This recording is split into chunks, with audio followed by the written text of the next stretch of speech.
residents have to have an opportunity to speak when the motion is being discussed by councillors. To move, I think, for the third week in a row or third meeting in a row, to have residents heard on block is, as I say, a very bad precedent. It was opposed by this council at the beginning of our term, and I would ask councillors to oppose that proposal in the interests of transparency and making sure residents are heard. Thank you. Thank you for that. I'll now put the motion. All those in favour? 1, 2, 3, 4, 5, 6, 7, 8. All those against? 1, 2, 3, 4, 5, 6. That has been carried. Now, we'll go to the residents, the citizens who are registered to speak to tonight's items. Before we deal with each of those sequentially, there are 2 items for which we have more than the maximum number of registered speakers who have registered. The first of those is item 9, Old Canterbury Road and Edward Street, Dulwich Hill, proposed intersection signalisation concept designs. We have 4 people registered to speak in favour of the recommendation. The maximum number allowable is 3. Alex Loss, former Deputy Mayor of Ashfield, has indicated to me his willingness to either resolve the matter or to withdraw from the speakers list himself. Is that still the case, Mr. Loss? I think one of the speakers has withdrawn, but it hasn't come through unless there's someone else here. I'll tell you what, there's a while till we get to it, so I'll delegate it to you to resolve the matter, and 3 speakers when we get to that item. Thank you very much, that's terrific. And then other items on which we have 4 registered speakers in favour of a resolution is item 22, notice of motion, Gladstone Park, Balmain and Spindlers, Smith and Hogan Parks, Annandale outdoor fitness areas. We have 4 registered speakers. Dion, thank you. Faye, sorry about that. Brian Riley, Richard Dudley Smith and Keith Kerr. Now, that's the last item on the suspended agenda, so there's a bit of time before we get to that. I'll ask those 4 people to retire to the back of the room after we begin the addresses, to just see whether you can work through between you how 3 of the 4 of you might be able to address all the pertinent points that you'd like to raise, and see whether we can get a resolution to that prior to the matter being dealt with. I don't know if everybody is here at the moment. I'm sorry? I don't know that all the 4 people are here at the moment. Excellent. That would be easy to resolve then. Yeah. Well, by the time it comes up, hopefully there will be. Let's have a go at getting it through consensus, and if it's still a problem when we get to that item, we can resolve it then. Point of order. You've just changed the Code of Meeting Practice order in which we listen to the speakers. Obviously, the speakers of the gallery have had no notice of this, so it's rightly been pointed out by the member of the gallery that some of those people are not yet at this meeting because they're expecting that item to be dealt with later. Previously, when you have done this, and I disagree with this, but when you have done this, you have allowed that those people, when they come, they can speak. So I think it would be appropriate to do the same tonight. I haven't precluded that at all. I'll note that you weren't in attendance when we resolved the matter previously, and we'll now get on with the business. Now, councillors will be aware, because of an update that was received from the administration team, that item 29 has now been listed as a mayoral minute, but which had been submitted as a notice on motion, which is a motion from myself in relation to support for the South Sea Islander community. I'm going to bring that forward, given it's registered as a mayoral minute, as the first item. And I have 1 registered speaker, Imelda Davis from Pyrmont. Imelda, if you'd like to come forward. For the benefit of everybody who's registered to speak tonight, the Code of Meeting Practice allows for 3 minutes to address the meeting. You'll hear a warning bell after 2.5 to let you know that your time is up. We're not in the practice of extending people's time beyond 3 minutes. The reason for that is if you are the first person to speak tonight and you feel passionately about the issue. In this opportunity, and our ASSI PJ board who are here today. Australian South Sea Islanders recognise and appreciates the many collaborators and Founding Elders Council who have worked in support of our voluntary organisations' sustainability over the past 11 years.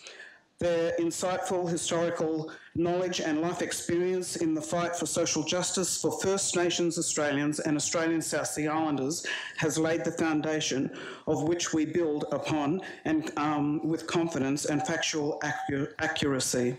We are proud descendants of Australia's blackbirding trade who have survived some 171 years of displacement and colonisation. We also recognise that our community demographic is of Aboriginal and Torres Strait Islander heritage, making for dual and tricultural Australian South Sea Islander descendants.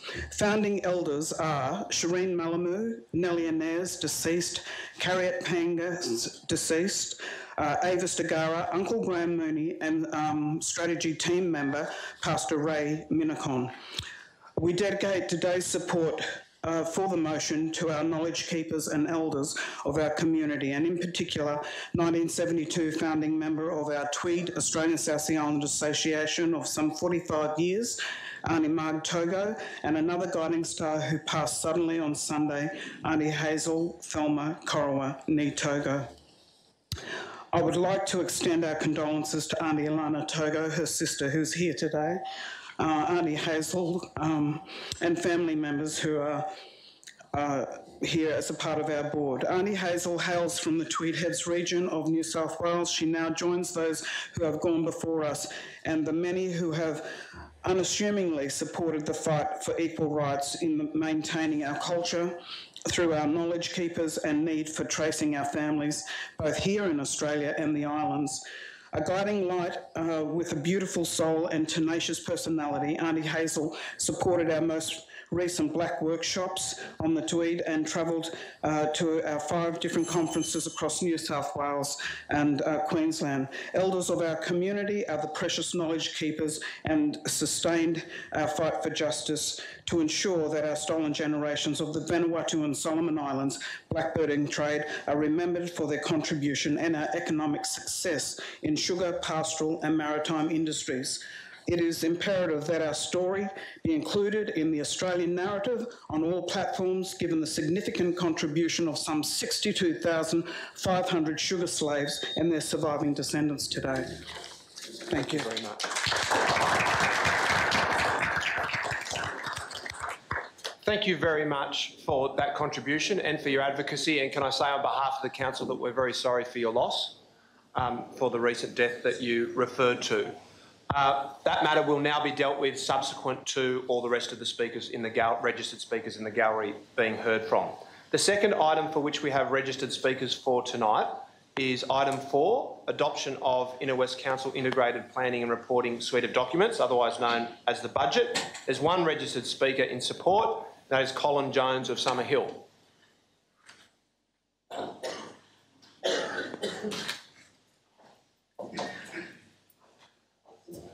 Thank you, Mr Mayor and councillors. I'm here to basically support the cycling components of the budget.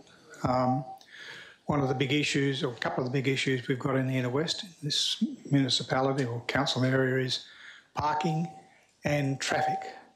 Another one is health. By adopting the cycling components of the budget, we'll provide high quality cycleways so that we'll be able to get more cyclists onto cycleways and probably a lot of cyclists off the roads. And if they are not riding down the roads, that actually provides a bit more gap for traffic. And it also means that if you move people out of cars onto bikes, you actually create more space as well. One of the big issues as well is things like parking. We've now got a new parking lot down in Ashfield, but I dare say it's actually absolutely chock-a-block full of cars. Well, there is a high-quality cycle parking area down there, which you can't park a car in, but you can park a bike in, and having cycleways will enable that. Yeah, and I guess that's probably about it, except that, yeah, lots more people cycling more often makes for a fit society. Thank you. Thank you very much for that.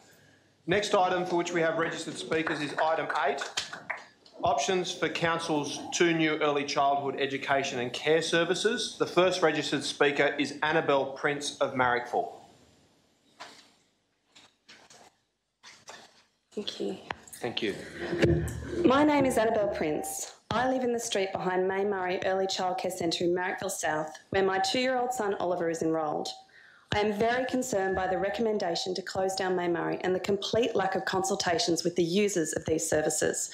Why, when trying to relocate one service, have you thought to create a second relocation issue, which will effectively dismantle a popular, well-regarded and historical childcare centre? In solving one problem, you have created another. Our children, their education and well-being are not simply numbers to be moved around on a council spreadsheet.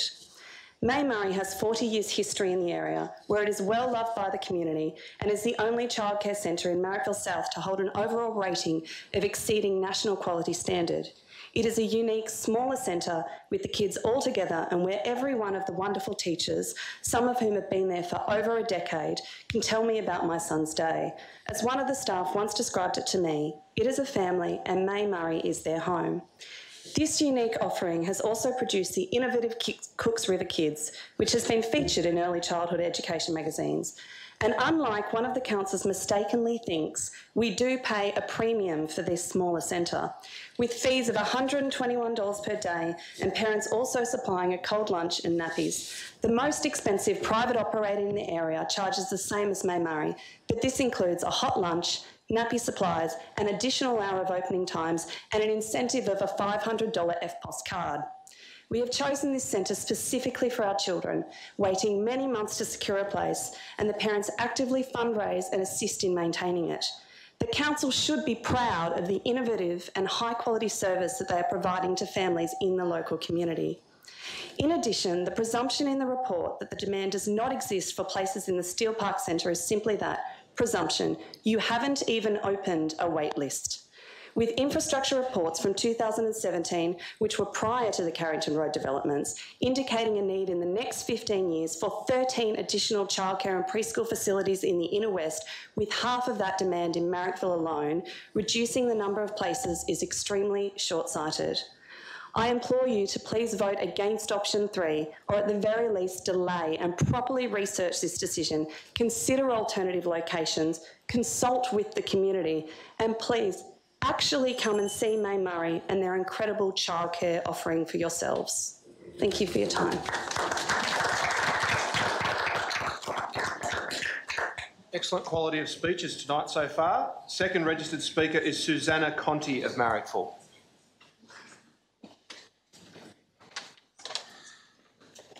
Good evening. I'll be quick. She said most of what was to be said, but whenever we spoke to anyone or we spoke amongst ourselves, we felt that all we were told about was numbers and figures, and our kids' individual needs were never accounted for. My child was at a big centre before going to Maymurray. He cried every day, and that went on for months, and that's terribly disruptive for a family and for them. And we waited and waited for months and applied for many and visited many places. We can't go on like that forever. And also, the other place is really not going to be suitable for kids who are used to a small environment with more a small space with kids of all different ages, and they're not going to be staying in divided into different age groups. So yes, that's really all I have to say. Thank you. The last registered speaker is Shay Huang of Marrickville.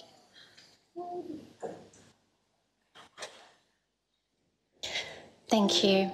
My name is Shay and my daughter Senna is a Maymurray child. I'm proud to live in our local area in Marrickville and grateful for the strong and dynamic community that we call our own. Institutions like Maymurray are the bread and butter of our community. They are the authenticity under the hype. They're the valued old that should not be swept away with the bright, shiny new that comes to our area with gentrification and rising house prices and expensive new eateries that we all like to complain about but also enjoy eating in. To eliminate Maymurray in its current form would be a sign that the quirky, unique, personable and diverse spirit that defines us is on its way out. At the time I enrolled my daughter at Maymurray, there were spaces available at a popular private centre at the end of my street. I chose instead to walk 40 minutes each way, twice a day, still in the same suburb of Marrickville because it's huge, to attend the Maymurray Centre instead. Parents seek out council places because of the high quality of services they provide. because we trust the educators' salary and conditions are fair and that they're not overburdened and profit isn't the bottom line. Mayoral is a special centre. It has served our local community and cared for our children for more than 4 decades. If council closes centres like Mayoral and replaces them with large new anonymous centres that mimic private for-profit centres in every way, they will lose the essence of their appeal to our local families. But I don't think council is aware of that because they haven't asked us. Whenever there is discussion about putting bike lanes in the area around my home, I receive a letter from council in the mail imploring me to register my opinion. And yet when it comes to potentially removing my daughter from the only childcare centre she has ever been in, all that myself and the other Mayoral parents received was a link to this council meeting agenda 5 days ago. There has been no community consultation requested, no opinion sought. As a local parent, I implore you not to proceed with the suggestion to close Mayoral. You will be turning a thriving, popular and highly regarded centre into a completely unknown entity. When council amalgamations became a forced reality for all of us, we were assured it would mean our communities would be better resourced, but our local interests would not be compromised. It seems the opposite is happening here. So please ask us, listen to us, and don't disregard us. Our council has just come out of a bad couple of years where decisions were made without our community input. Please don't continue this precedent under our new elected council, because the consistency and quality of our children's early childhood education should be a priority for all of us. Thank you for your time. Thank you very much. Okay, thank you for that. The next item for which there are registered speakers is item 9, Old Canterbury Road and Edward Street, Dulwich Hill, proposed intersection signalisation. Were we able to resolve the 4 registered speakers into 3? I'll go as number 3 though, Mr Mayor. There'll be other, if you allow Mr Ashley and Mr Webster to speak first. Okay. Mr Bruce Ashley of Dulwich Hill.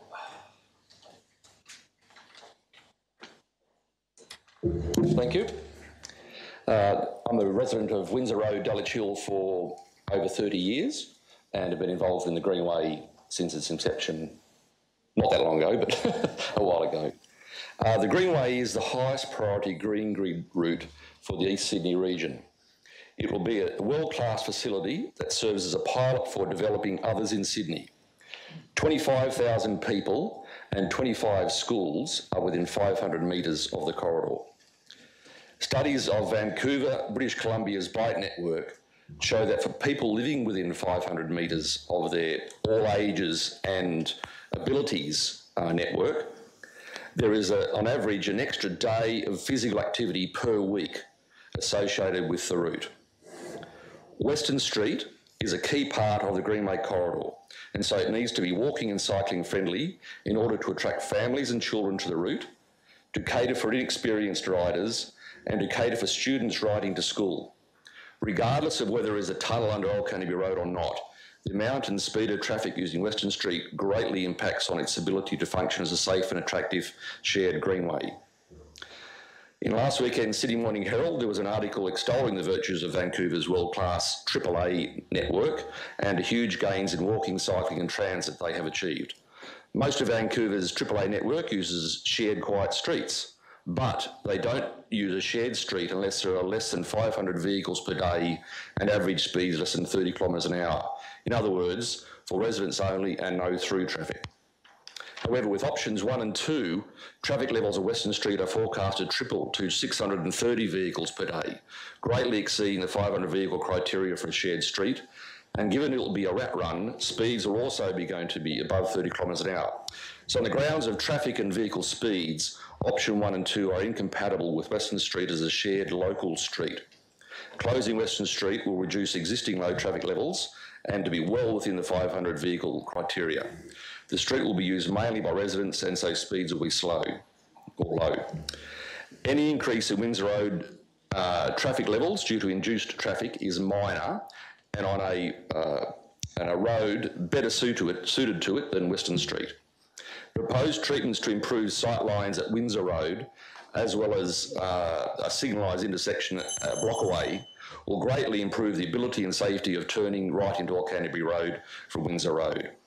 Option 3 achieves the best results in terms of traffic management, results in quieter streets and is the only option meets traffic criteria for an attractive, safe greenway. So in conclusion, decisions such as Western Street should be guided by planners, traffic experts who are reporting to Traffic Committee. They have recommended option 3. It is the appropriate recommendation and benefits the whole community and looks to the bigger picture. So close Western Street, fix up Windsor Road intersection, and everyone's a winner. Thank you. Thank you very much. Next registered speaker is Mr Adrian Webster of Dulwich Hill. Thank you, Mayor, councillors. Again, I'm in agreement. Firstly, I'd like to commend the council on its dedication to the Greenway. It shows a great vision and will be a lasting legacy for generations to come. The Greenway will provide breathing space in a dense urban landscape. It offers everyone in the community, young and old, a healthy and safe opportunity to enjoy the neighbourhood by foot or by bicycle. Therefore, it is important that the Greenway is a major consideration for this intersection. Congestion. Traffic studies indicate that option 3, closing Western Street, produces the least congestion on Old Canterbury Road, which is the main arterial road in the area.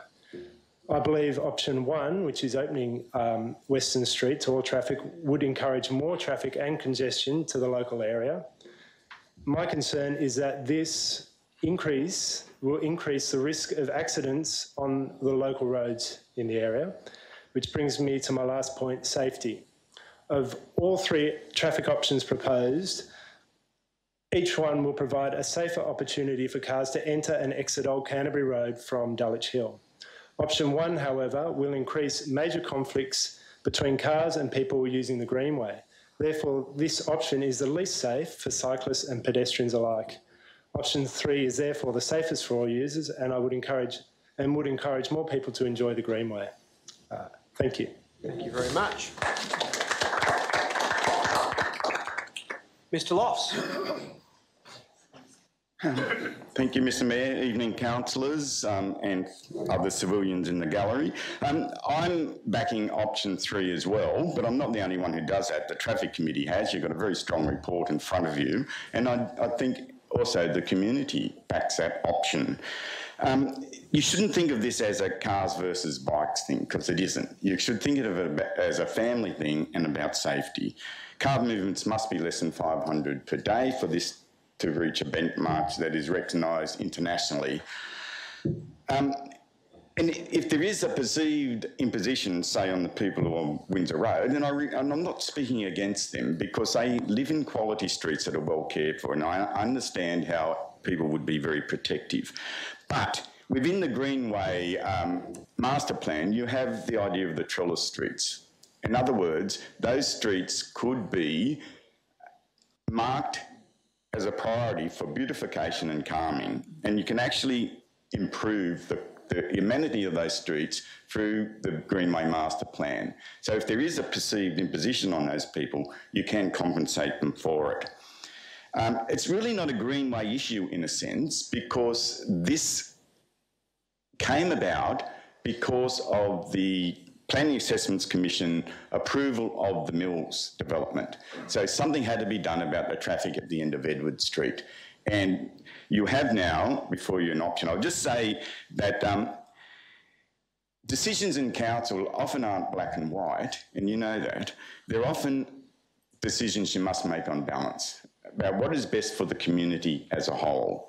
And that indeed is option 3. You've probably seen the leaflet that has been distributed to residents. There's been quite a lot of support for that. And that is because it is the only logical conclusion you can come to if you do think about safety and you do think about families using it. It's not crazy people riding at 100 kilometres an hour on a cycle, which won't happen. It's about this being an amenity for the whole community. You can combine option 3 with actions at Windsor Road to make it better for those people to turn into Canterbury Road. There will also be some less queuing because of the traffic phasing. So I just urge you, councillors, to go for option 3. It is time that this decision was made and not deferred. The Greenway did win the Best Community Project Award. It will be a great thing. You're very lucky to be on a council that will bring this into being, and you should feel proud of your actions. So go for option 3, and thank you.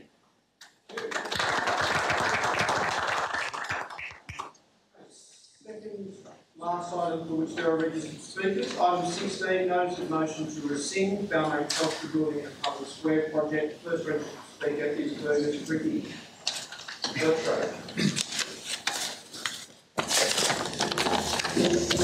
Thanks, Mr. Mayor and councillors. We have quite a group here tonight who've come to ask council to rescind the previous motion. And that is because we would like to see the Telstra building, or part of it, obviously demolished for public square. We would like to see this done hastily, given the problems that Telstra are in now, which appear to be getting worse and worse by the day. I think it would be very foolish not to go ahead with that project now that we know we've got a Telstra that we have some connection with and something that's going to change very soon. The Balmain Association, who negotiated with Telstra initially for about 2 or 3 years before local council got involved,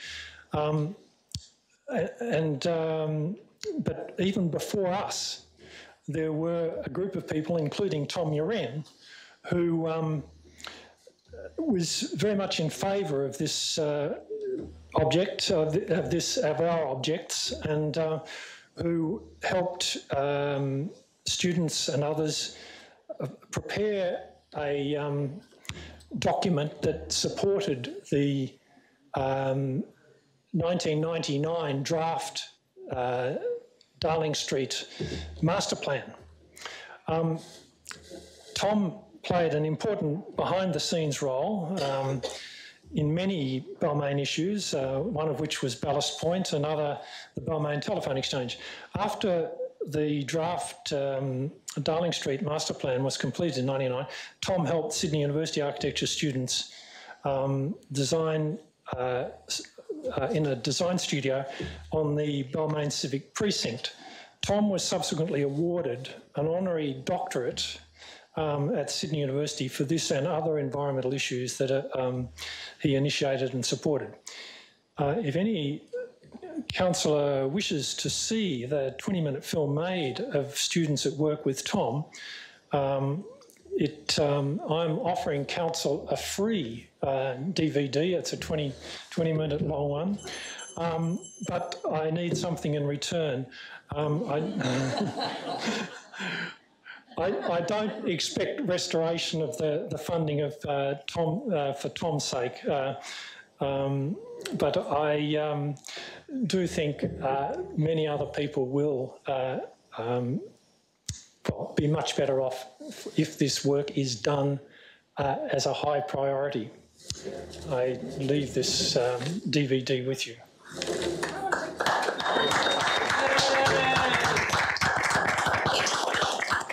Second registered speaker is Michelle Hacking, former councillor. Oh, sorry.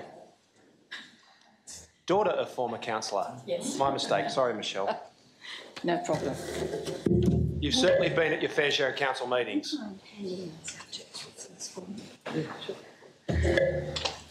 Thank you, Mr. Mayor and councillors. We have an opportunity. They don't come along very often, and the opportunity is that right now Telstra will make a deal.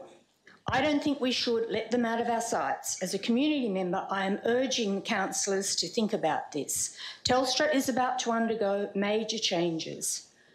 We have to lock them in now, or the chance will be gone forever. For over 8 years, many of the community have thought this is a really good idea. I've just asked for some photographs which show the main street. We have Victorian heritage, and you'll see that one of those illustrations is taken from Victoria Road looking down Balmain Peninsula. And I'm not trying to patronise you, I'm just wanting you to look at the other view. with the Telstra exchange exposed, covering up heritage Victorian architecture. It shouldn't be allowed to be like that. When we have a chance to get a green space, all of the studies have already been done. There is a proposal which Leichhardt Council had endorsed, and I'm asking you to honour that. If you think about that site, it is a sunny site, not many of those around. So it's a place that would attract many people. The businesses nearby would strongly benefit from having an area where people could sit, drink their coffee, have a snack. So from a business point of view, I'm sure the Chamber of Commerce would be really strongly in favour of having that area opened up. It's not an either-or situation. The funds that were to be used for that are to go to Dawn Fraser Pool. My proposal is, and I think that most of you would agree, that urgent work at Dawn Fraser Pool should be done. A staging of work should be organised so that the community can have both options. What's urgent at Dawn Fraser Pool needs to be done. But the aesthetics at the pool could wait so that the opportunity with Telstra isn't lost. We could put it off, but we'd probably lose in the long run. Thank you. Yay!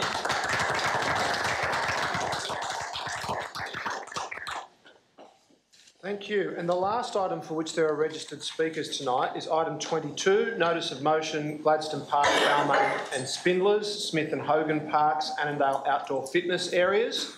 I'll go through, has the fourth speaker arrived, do we know? I don't think so. Tell you what, we'll go through the list sequentially, and if there's someone who's not here and arrives subsequently, then we'll suspend standing orders to hear from them then. Okay. The first registered speaker is Dion.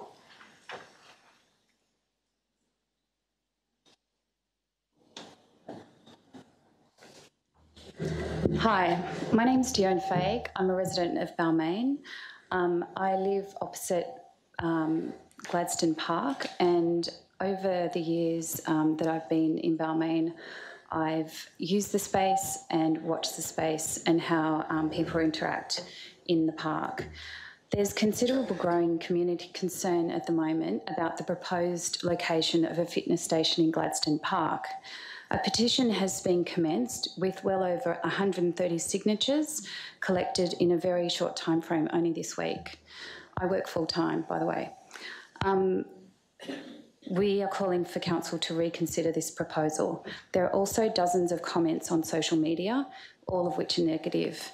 There hasn't been a single piece of evidence to suggest that this proposal has any community support whatsoever.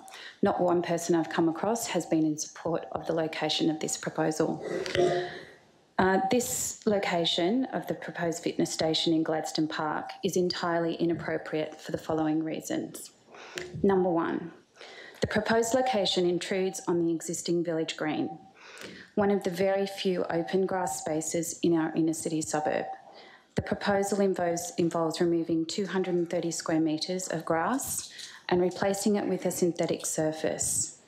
The park at the moment only consists of 45% green space. Number two, the proposal contradicts the objectives of the Plan of Management for Gladstone Park, which is a council document, which says that all grassed areas need to be protected and maintained, visual amenity and heritage values.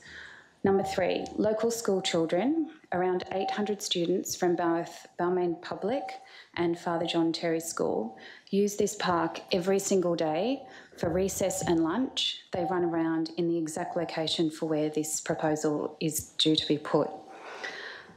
They also use it for class time and other sporting activities. It's in the location of the annual Jazz in the Park Festival. It's the most popular location for picnic goers, mothers groups, lunchtime workers, children playing ball games, due to the fact that there's both grass and shade. Although this has been announced as a collaboration with Balmain Hospital, the General Manager of the hospital has confirmed that they will not be using the fitness equipment for any of their patients. It's been promoted as a fitness station for the whole community. However, the Centre for Strong Medicine is a geriatric practice for patients with chronic disease. The Balmain Wall Committee has also stressed that they are against this proposal, and they mainly raise money for the hospital itself.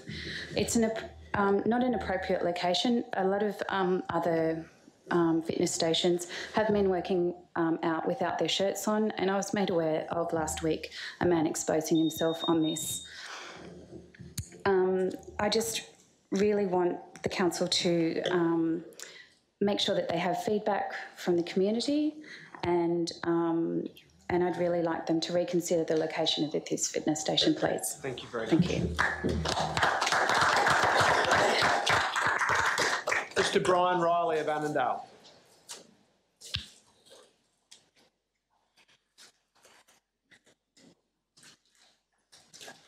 G'day. Thanks for giving me the opportunity to speak. Ironically, I'm missing my regular Tuesday night gym session to be here, so the irony is not lost on me.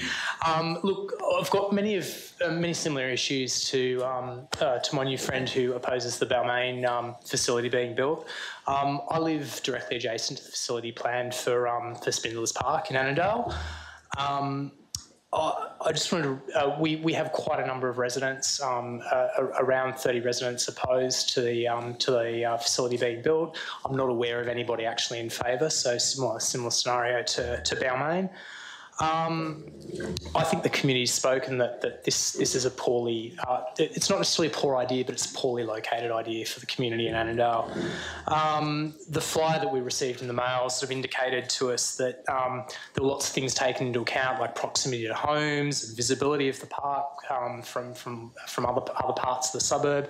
I can tell you there's a number of us within 50 metres with our bedroom windows sort of right adjacent to the park, and I'm not thrilled about the idea of personal trainers, which we know operate in the area, kind of barking instruction to people at 6 in the morning. I just really, if it's about wellbeing, that's not great for the wellbeing of the residents in the area. The other points that I would raise that are of concern to the residents in Annandale, there's a loss of unstructured play area. Many of us in the street have children. This is a really valued part of our community where our kids are able to run, have birthday parties and so forth, and that I find is a negative impact upon us. There's likelihood, as I said, of the play of the equipment being used during unsociable hours.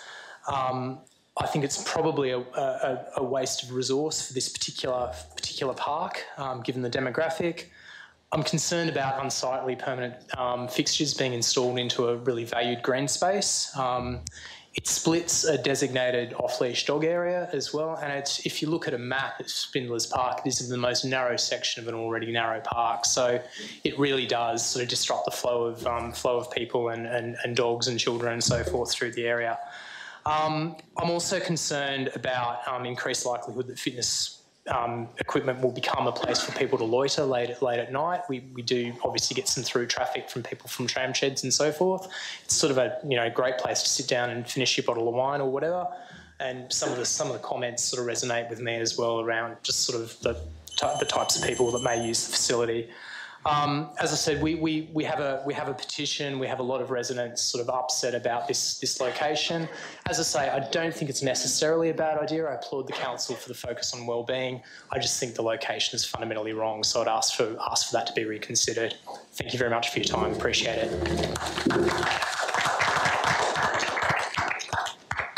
Mr. Dudley Smith and Mr. Kerr both here.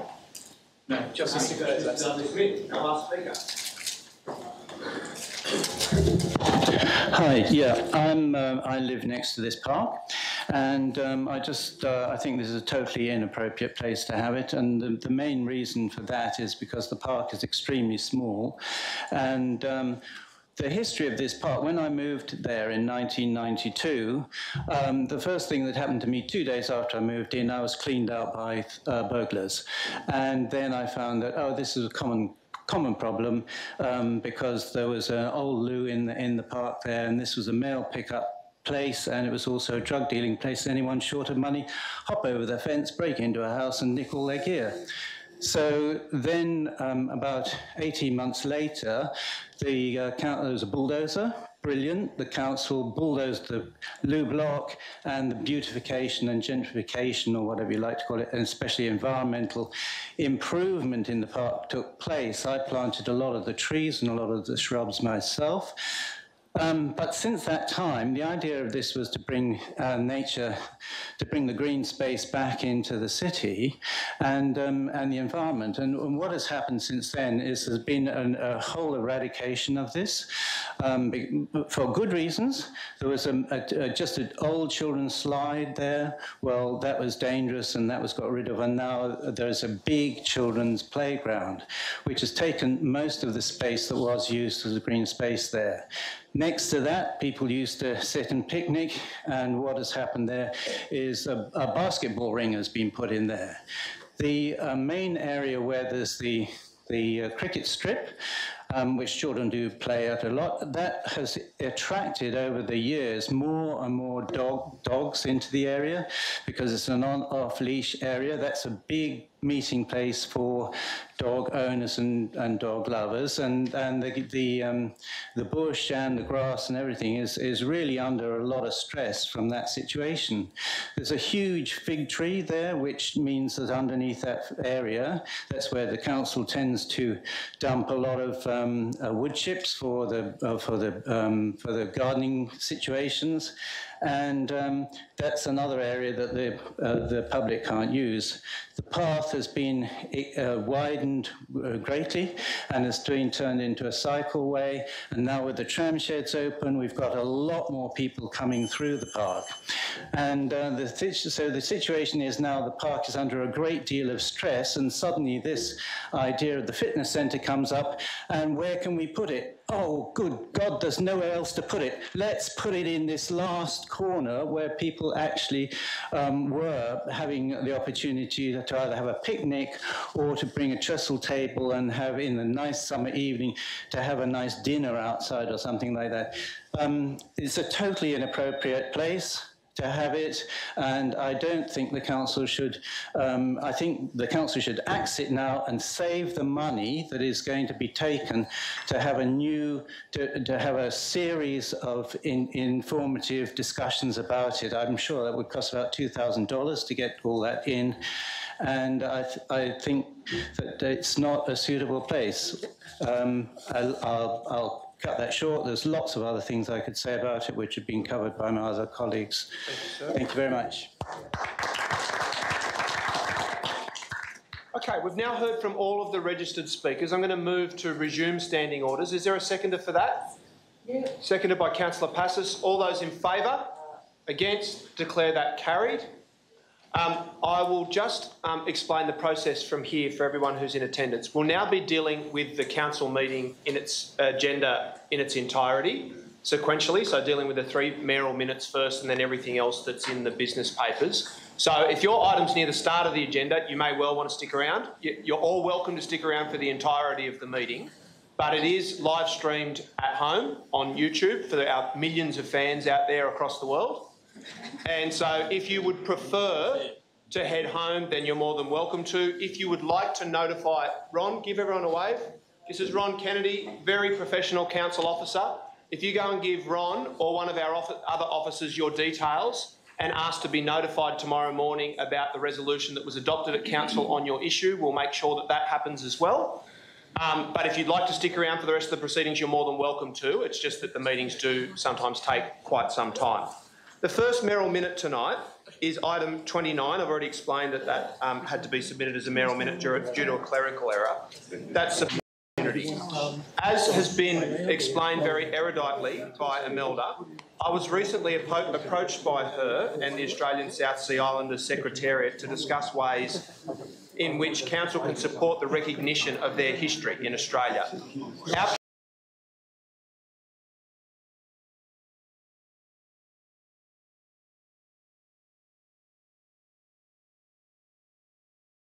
Backyard. And I'm very proud of a number of the initiatives that we've established in the first months of this council. We've committed to establishing a Frontier Wars memorial within the Inner West, and we are seeking to expand a pilot program of Indigenous languages within our local preschools and long daycare centres. Australian South Sea Islanders are the descendants of Australia's indentured labour scheme known as blackbirding, which is derived from the African slave trade. And unfortunately, far too few Australians are aware of this shameful history and the impacts that it's had on so many people's lives. Beginning in New South Wales in 1847 with the influx to Queensland between 1863 and 1904, around 62,500 South Sea Islanders were blackbirded from the 80 islands of Vanuatu and the Solomons to work primarily on sugarcane plantations but also in maritime and pastoral industries. Many were kidnapped or tricked into this service, with 95% of the trade being male and 5% women. With the adoption of the White Australia policy under the Pacific Island Labourers Act in 1901, some 7,000 collectively islander families and individuals were forcibly deported.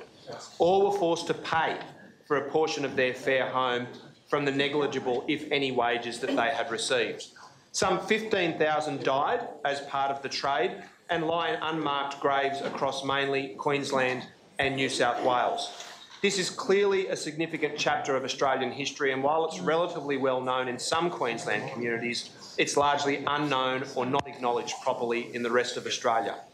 As Sydney was a receiving port since the 1790s, for many of the South Sea Islanders brought into the country who were deployed to the Torres Strait Islands, there's a significant population in Sydney and along the east coast of Australia. Numbers are hard to verify, as they've only recently been included as a distinct community in the Australian census, but there's an estimated 70,000 South Sea Islanders in Australia, approximately 16,000 of which live here in Sydney. Emeritus Professor Clive Moore, one of Australia's foremost advocates of Pacific studies, has worked consistently for some 40 years in producing informational resources regarding South Sea Islander history in Australia. And there's been Commonwealth recognition of the history of South Sea Islanders since 1994, with the National Australian South Sea Islander Day instituted on the 25th of August. The Commonwealth is committed to review all levels of Australian government with regards to recognition of Australian South Sea Islanders programs and services. I'm therefore recommending that Council, 1, commits to flying the flag of Australian South Sea Islanders annually on the 25th of August. 2nd, that officers liaise with the Australian South Sea Islanders Secretariat to investigate the inclusion of an Australian South Sea Islander mural as part of the Perfect Match program in 2019. And thirdly, that on provision of Australian South Sea Islanders Port Jackson Historical Academic Advisory Panel completed information resources, Council makes these resources available at our libraries. I'll now recommend that way and open the floor to any contributions from councillors. Councillor Hesse. Chair, I'm pleased to support your proposal, and thank you for bringing it to Council. And I wish, first of all, to pay my respects to the Speaker tonight and all those here in support of her, and to your elders and to your next generation to, I'm sure, carry the flag proudly into the future. As the Mayor has said, this has been both an under-recognised but also a dishonest and horrific part of Australia's history. One that is essentially racist and which continues today in the imperialism that our nation practices against the people of the South Pacific. I know that our current government, our federal government, has cut funding, for example, in overseas aid to the Solomon Islands, which is a disgrace, and indeed other islands in the Pacific, at a time when, through climate change and a changing global environment, the communities of the South Pacific need our support more and more. Small actions like these, and we shouldn't get carried away ourselves, they are small indeed, but they do, I think, signal to our broader community in the Inner West and those looking any further that indeed you do exist, your story is important and needs to be told. And I respect you, and I hope that we'll have the respect of the Council to support this motion. Thank you. There's no further discussion. Thank you very much for that, Councillor Hesse. There's no further discussion. I'll now put that recommendation. All those in favour? Against? Declare that carried unanimously. Thank you very much for your advocacy. and we look forward to closer collaboration and any additional ideas that you can provide us with in the months ahead. Thank you very much for being here tonight. The second mayoral minute tonight is in relation to the cuts to public library funding. I'm recommending that Council make a representation to local state members in relation to the need for additional funding from the New South Wales Government for the provision of public library services. And secondly, that we write to Don Harwin, the Minister for the Arts, and to Walt Secord, the Shadow Minister for the Arts, calling for bipartisan support for the provision of a significant increase in state funding for New South Wales libraries, supported by a sustainable future funding model. Councillors will be aware that in a blow for one of the most popular community facilities that councils around Australia deliver, the 2018-19 New South Wales state budget delivered just $23.5 million for public libraries. This is $5.2 million less than the 2017-18 level. The state government has ignored the recommendation of its own expert panel, the Library Council of New South Wales, which in consultation with the State Library of New South Wales and the New South Wales Public Libraries Consultative Committee recommended on 2018-19 increase in public library funding to $30 million. Now, I do try to avoid, yes, Councillor, I do try to avoid gratuitously making use of resolutions or mayoral minutes in order to deal with matters that are best left with another level of government. But of course, funding for libraries is a core local government responsibility. And what we're objecting to is that the model which has established the libraries that we all know and love and which have been so successful, which was a 50-50 funding split between the New South Wales Government and local councils, has literally been decimated. And it was already a bad situation made worse by the decision in last week's budget. So I'm recommending asking support for a resolution which would see us write a sober but well thought out representation to the government and to the opposition seeking bipartisanship on this issue. I'll move that way. Councillors, is there any discussion? Councillor Passis. I'm going to support this mayoral minute only because it's written in such a way that is acceptable to me. However, I contacted the Honourable Don Harwin and I told him about the mayoral minute. I wanted to know, have they cut the funding? He said no. However, vote for the mayoral minute, vote for the motion, let them write to me and I will explain to them that we have not reduced the funding. As you'll know by what we got from the Library Association, sent to all councillors, funding's been cut every year under both Labor and Liberal, but I would like more of an explanation. Very hard to be told by the minister involved that funding hasn't been reduced. So in the interest of getting the right figures and finding out what's really going on, that's why I'm supporting this mayoral minute wholeheartedly. Thank you very much. Is there any further discussion? Councillor Hesse? I would support the motion, Councillor, but I know it's a mayoral minute, but I would ask you indeed to add to the people you're writing to extend it to the crossbench, that is to the Greens, the Christian Democrats and the Shooters and Fishers. It's important that we actually get multi-party support for our libraries. This is not an issue that belongs to any political party. It's the education of future generations is fundamentally and should be fundamentally important to all in our community. So I'd ask you to consider adding that to your motion. Otherwise, you have support. Thank you for that. Any further discussion, councillors? I'll make a very brief right of reply. I'm happy to engage with Minister Harwin, who I know and respect, and will be gladly a recipient of that information if it turns out that the association and our officers are wrong, but I suspect that's not the case, but it's certainly wise to get to the bottom of it.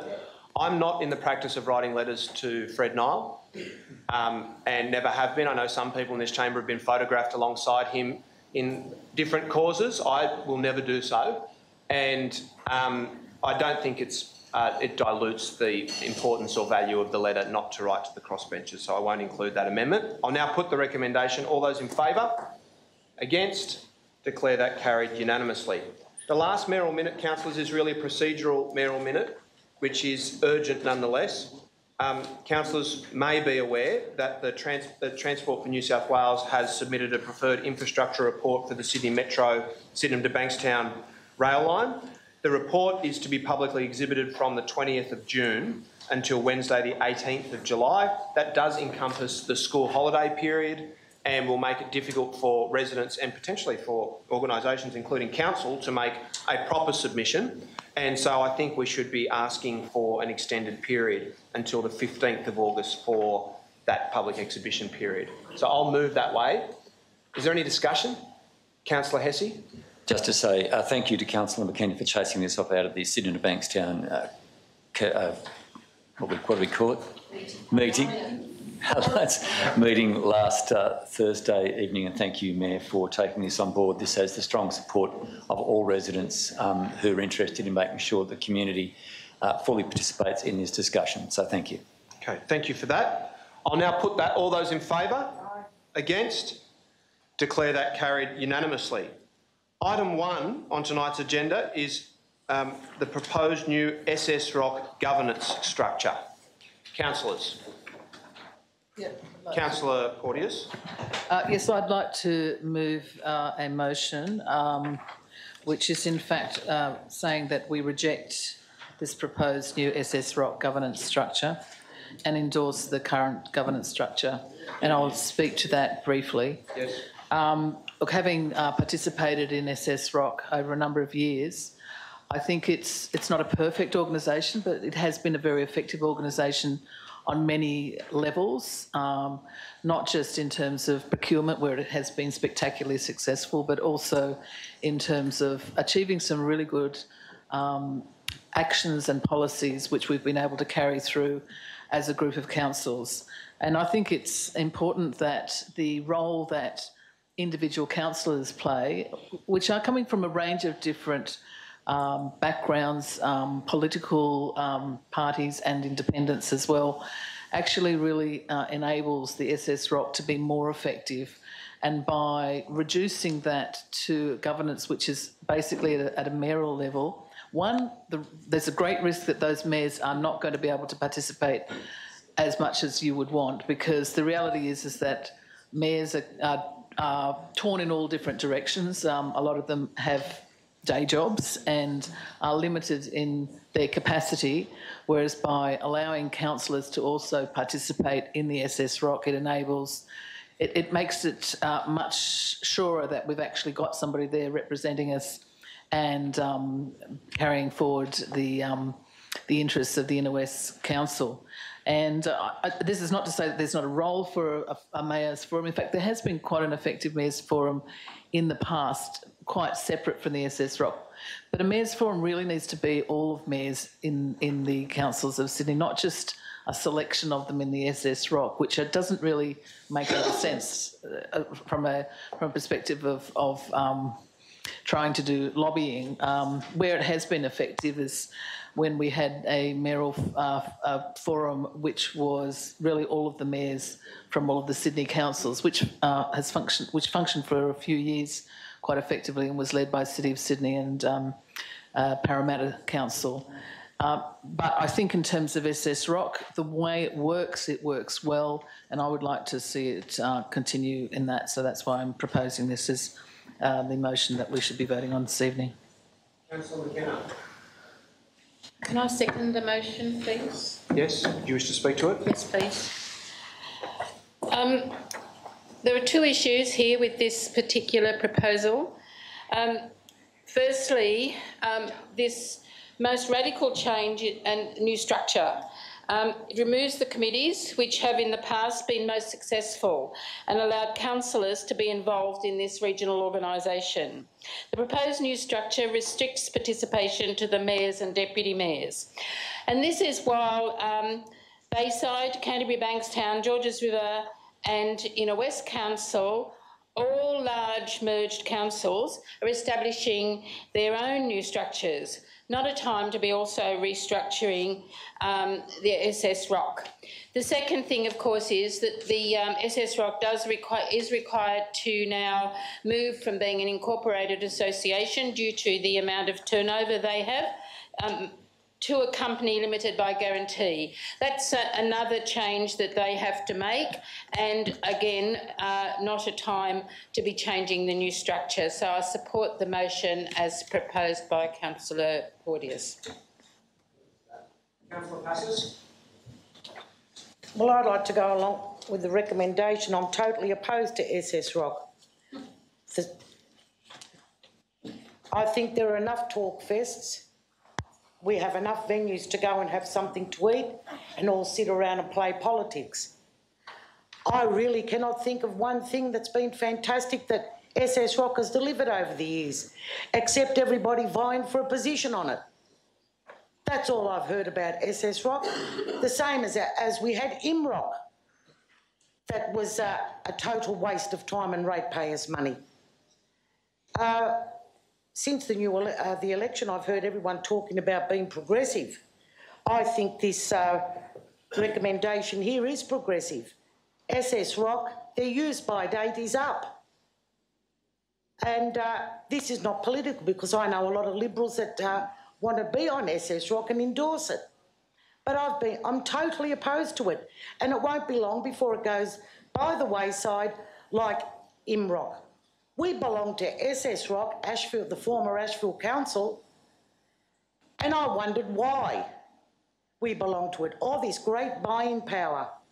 And I know for a fact that we bought one tap from Bunnings in 9 months.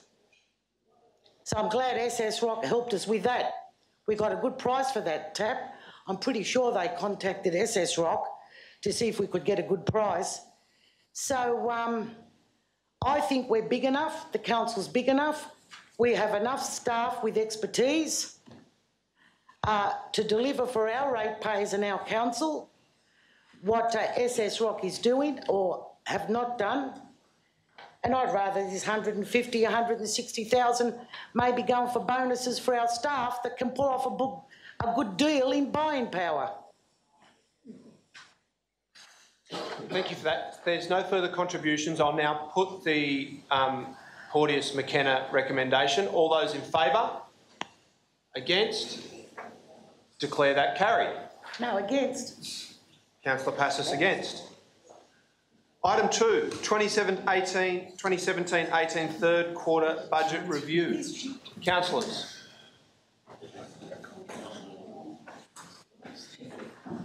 Can we revisit that one?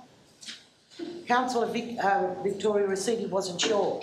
I'm happy to record her as having voted against if she was confused. Yeah, we both. Okay, thank you. Excuse me, you might try and... I'll call the meeting to order. Councillor Drury, I caught your attention. You call this and you make your own mind. I'll call the meeting to order. Councillor Passis, please resume your seat. Well, please, I don't like that comment, especially when somebody sits in on a caucus. Councillor Passis. I don't comment on Oh, sorry, councillors. Yeah, I'm happy to adjourn the meeting if we need to after half an hour, but I prefer not to. Well, I didn't start it. Well, you're continuing it, so please desist. Councillor Drury. Okay, is there a seconder for that? Seconded by Councillor McKenna. All those in favour? Against? Declare that carried. Item 3, council recess. Moved by Councillor McKenna. Do you wish to speak to it? Just to say, I think this is an excellent idea. It's been an unbelievably busy 6 months, and I think it is very appropriate that everybody has a break of a meeting. Okay, thank you. Councillor Passis. Perhaps move an amendment. Again, I'm opposed. Councillor Passis first, then Councillor Porteous.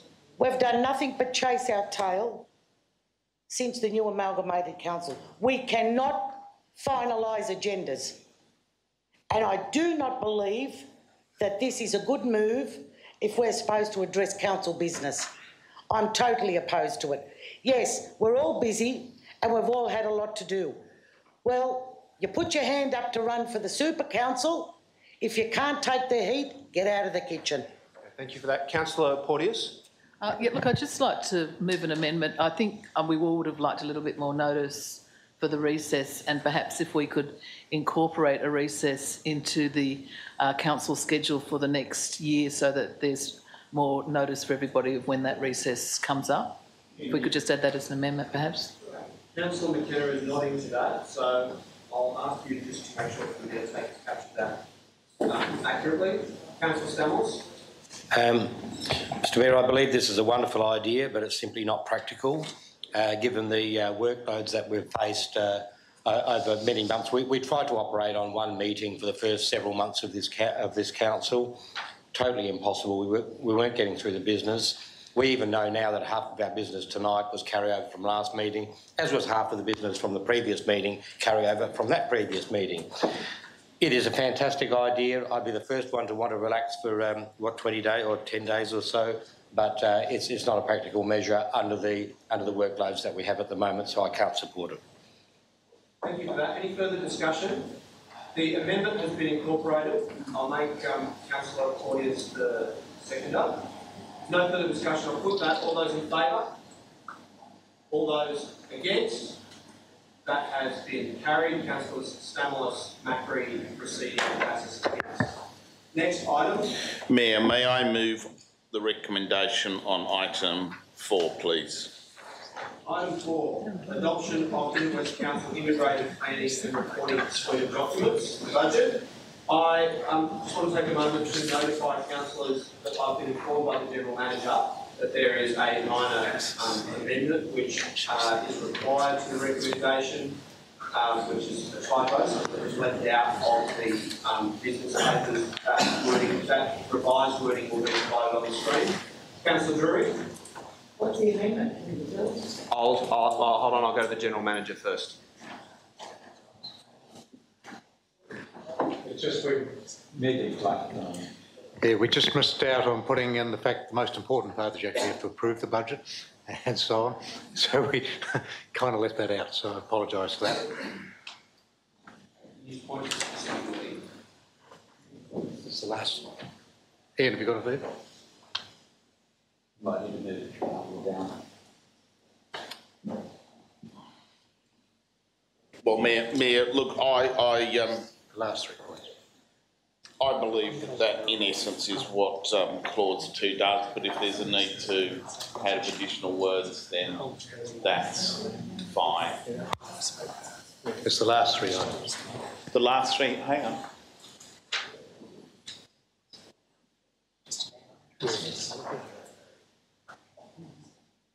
We link the amendment, we highlight the amendment wording. Councillor Drew, if you could resume your seat for that moment, bring up speaking time.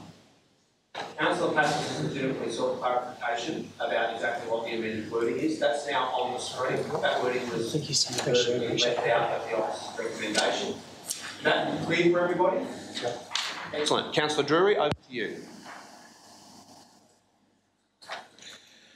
Apart from that, I'd like to thank and congratulate the officers for a major piece of work. A piece of work that has involved the General Manager, the Deputy General Managers and all our group managers over many months. A piece of work that has involved numerous discussions and briefings with councillors over at least, for me it seems like 9 months, but it may have been less. And the process where key documents have gone out to our community. What we are doing tonight is endorsing the strategic plan, adopting the operational plan, the budget, the fees and charges, and adopting a whole suite of other documents that we've been briefed on,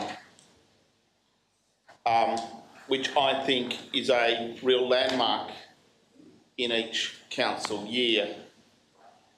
I thank those residents who've taken the time to interact with the material. both in terms of making submissions, but also in terms of contacting councillors on the way through. I've received some representations from the Inner West Catholic Social Justice Group in relation to some concerns relating to affordable housing that I think we can probably deal with outside of this process, but I do give a commitment that I will be taking up. So in terms of what we have in front of us, we've got essentially a budget that goes, well, in terms of the community strategic plan, we've got some wonderful strategic directions. We want an ecologically sustainable Inner West. We want a unique, networked, livable environments, creative communities, a strong economy, caring and happy, healthy community and progressive local leadership. They are the key elements of the Inner West, and I think that we're glad to see them picked up in our plan. In terms of the budget and the fees and charges, we note no great increase in fees and charges apart from the CPI, as you would expect. We've got delivery in there in terms of the Aquatic Centre, the Ashfield Aquatic Centre, the Marrickville Library, the Leichhardt Town Hall, the Greenway and the LEP and DCP. I'll continue remarks in closing. Thank you for that. Councillor Porteous.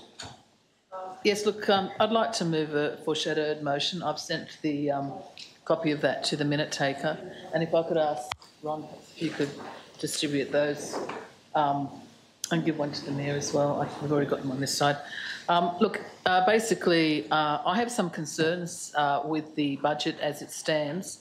While the Greens are happy to see that the budget adopted tonight, we have concerns with, particularly with the $5.5 million of savings that have been identified in the budget. Because, councillors, if you note, that $5.5 million has actually been recorded in the budget in the corporate support services as a reduction in the employee costs in this financial year. However, there's been no breakdown at all as to how those savings are going to be achieved. And we did actually ask, when the budget went on exhibition, to have a breakdown of those, how that was going to be achieved. We have not received any breakdown. I'm really concerned with signing off on a budget which is requiring that $5.5 million be removed, and we don't know how it's going to be removed, and whether it's going to be in staff that are not going to be recruited, whether it's going to be services that are not going to be provided. We don't know how that's going to happen, and I would like to see that actually brought back to council and considered separately, which is what, in fact, the point 5 is, that we bring that back to September so that those savings are actually broken down, and then that can be reincorporated into the budget at a later stage. There's also a number of other items here, $150,000 for a health report on the West Connects, $150,000 for additional consultancy work, which needs to go into the budget, as there's no money currently in the budget at all for consultancy work for West Connects issue. An additional $100,000 for a part-time air pollution monitoring officer for a 12-month term. I'm proposing that we remove half of the funding that's currently in the budget for the Mayor's unit, and we really allocate those staff and those funds to other parts of the organisation, and also that we defer the traffic and parking needs work for 12 months. In addition, we're noting that the Child and Family Services, we want to ensure that those funds are in the budget for the Steel Park and Leichhardt Park, and we'd like a briefing on the accounting and allocation. The final point there is about the draft resourcing strategy and the supporting plans that are part of that. While the report notes that it's not a requirement that those go out on exhibition, and I do note that they have quietly been up on the website, but they haven't actually gone out on exhibition. And there's quite a lot of information in all of those plans: the long-term financial plan, the workforce plan, the information and communication technology plan, and I do think that they should go out on exhibition. So I'm proposing that we put them out on exhibition instead of endorsing them this evening, because I challenged the councillors how many of them have actually had a proper read of all of those and know exactly what's in them, because they simply have not been on exhibition, so that you'd be able to do that. So that's what I'm proposing as a foreshadowed motion. Thanks. Thank you for that. Further discussion, councillors? Councillor Passos? Yes, page 207, which I've just been told, I'm totally opposed. I think it's $100,000 for the Gay Pride Centre. I'm totally opposed to the expenditure for 900 new trees when I'm killing myself to get rid of the ones we've already got on behalf of the residents. So, that are causing damage everywhere in our footpath and to people's properties. They're just two. I'll leave that for the moment. I suppose I can wear the rest. But that $100,000 could be spent for all the residents, something for all our residents, not just a select group. And I don't, as I'm repeating myself, I nearly died when I seen you want to plant 900 new trees. Let's get rid of the ones that are causing all the damage and then take it from there. And I want it recorded that I'm opposed to both of those. Thank you. Thank you for that. If you can make sure that the minute taker captures the wording of those amendments, please, so that they are recorded. Councillors, further discussion. Councillor Kiat.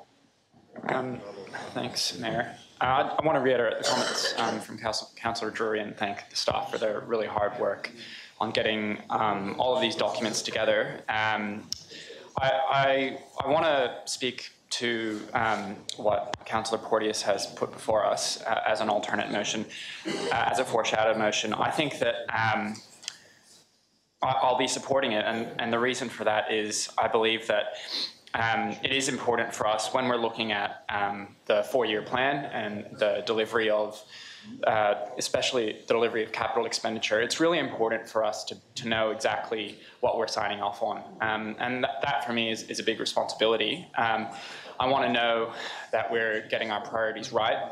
And I think it's really important that that information is before us before we sign off on it. So, and I think that's the thrust of what Councillor Porteous is talking about when she's seeking to have the four-year plan deferred.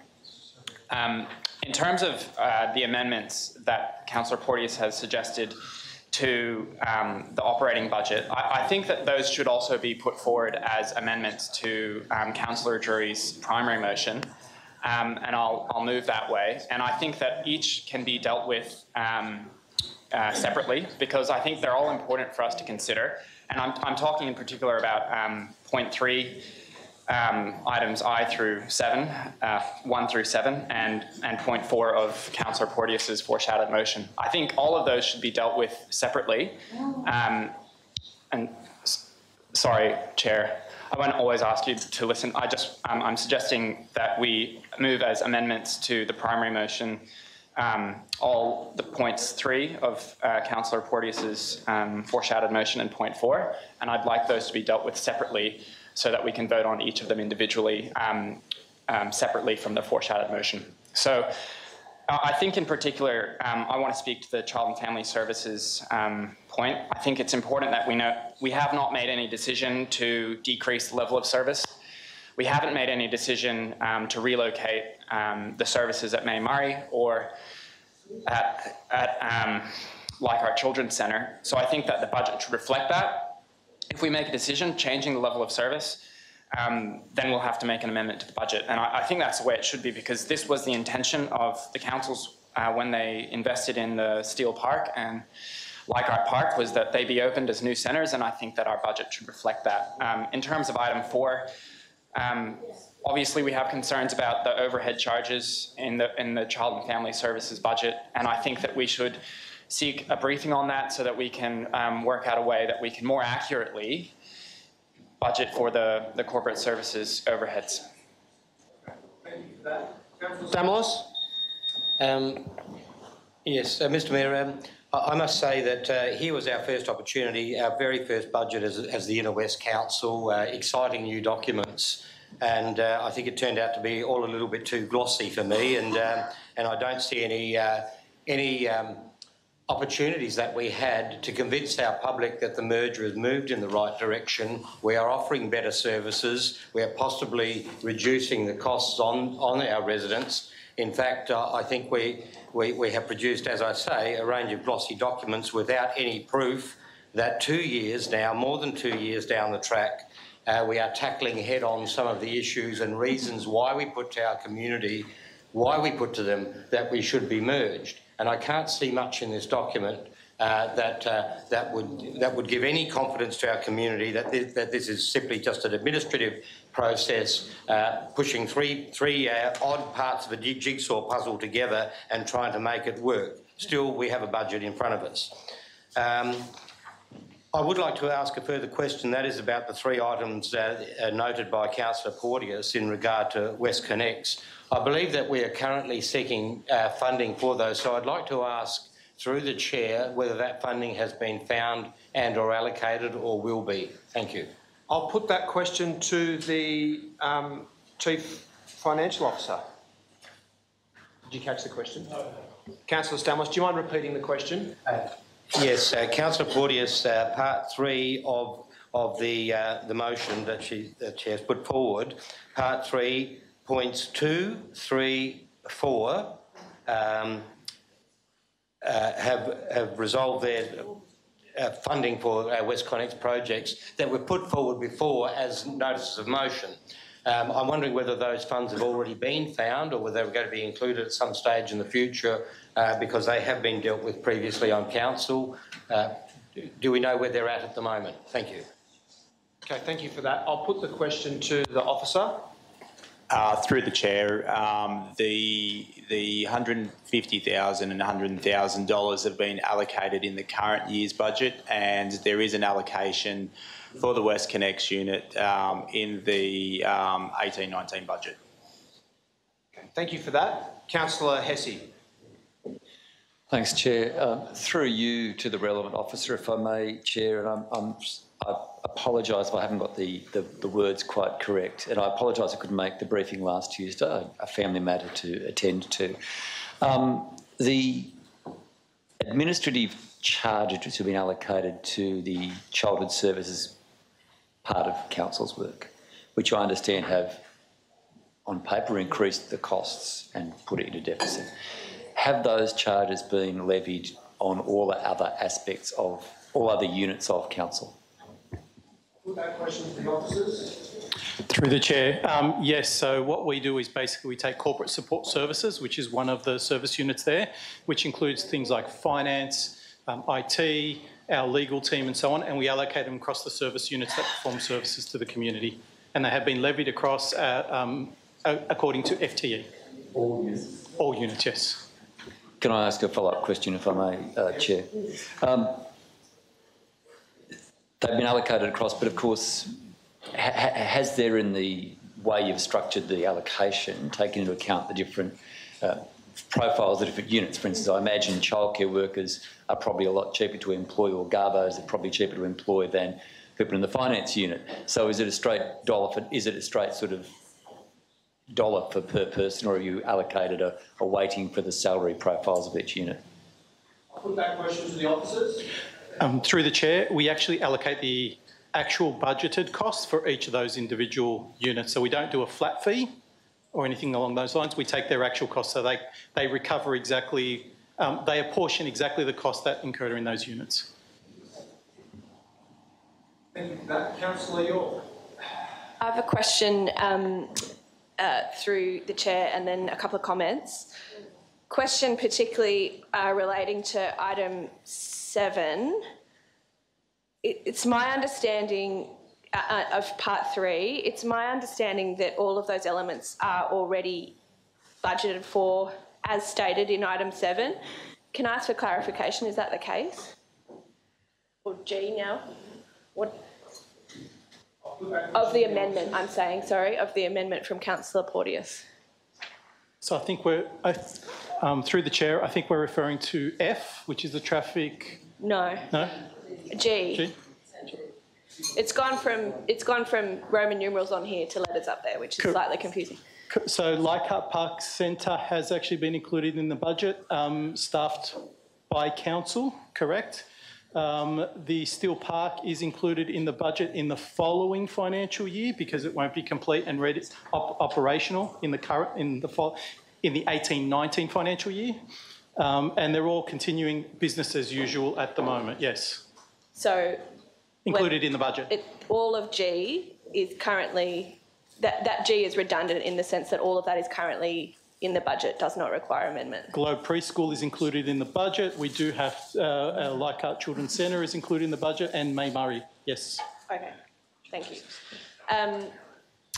All right, I appreciate that, thank you. I would be interested to hear other councillors' responses, but my reaction on the childcare is I think we've got it covered. I think we need to continue the conversation on overheads. I would recommend to other councillors engaging with the staff on this issue, as I have been doing in some detail.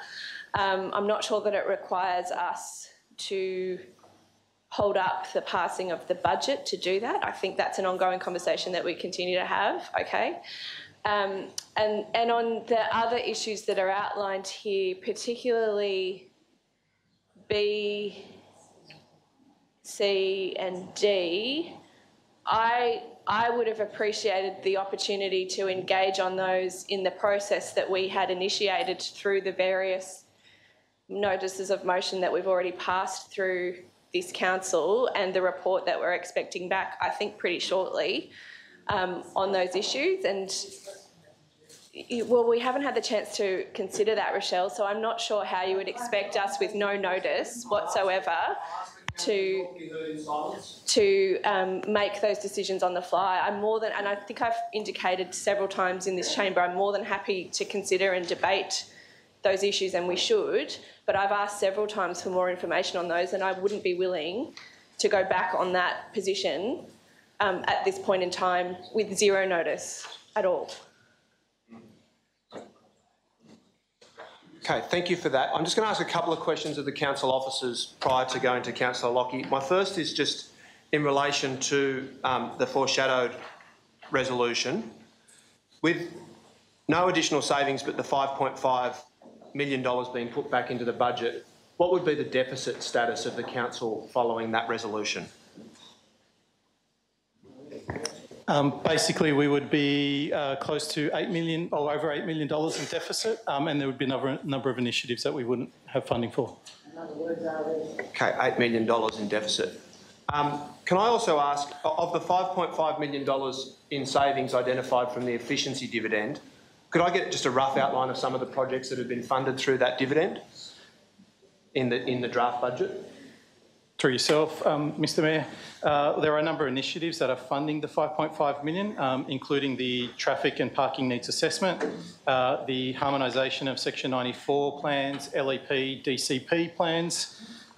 There is the Pride Centre initiative that we have, the Creative Economy Edge program, some LED street lighting, solar farm feasibility, and also looking at harmonising the IWC EBA working conditions for staff. Sorry, could you just explain in a little bit more detail what that last point is? That would be looking at where we have different EBA conditions, so where people work different hours a week, so 38-hour weeks in our staff versus 35, bringing them all to a level playing field at 35.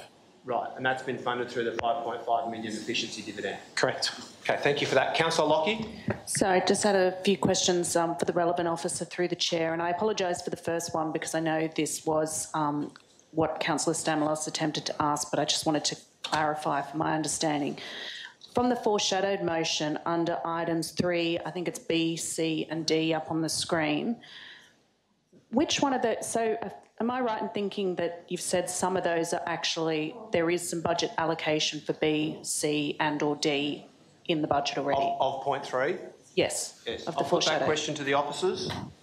Through the chair, yes, I believe there are. I can get back with further specifics if you like to, but that my would be understanding great. is that we do take on council resolutions, so where council has Yep. resolved to it previously, we do incorporate it into the budgets from that perspective. So. Okay, because I think in that particular case, like I know as Councillor York noted, we do have a resolution out to go to assess that need and the funding allocation required and identify where the funding would come from. So it would be good to get some clarity as to what has been put aside for that, if anything. I'll take that.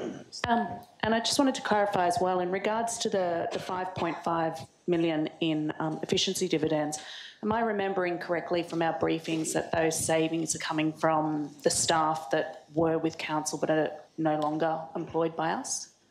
I'll put that question to the officers.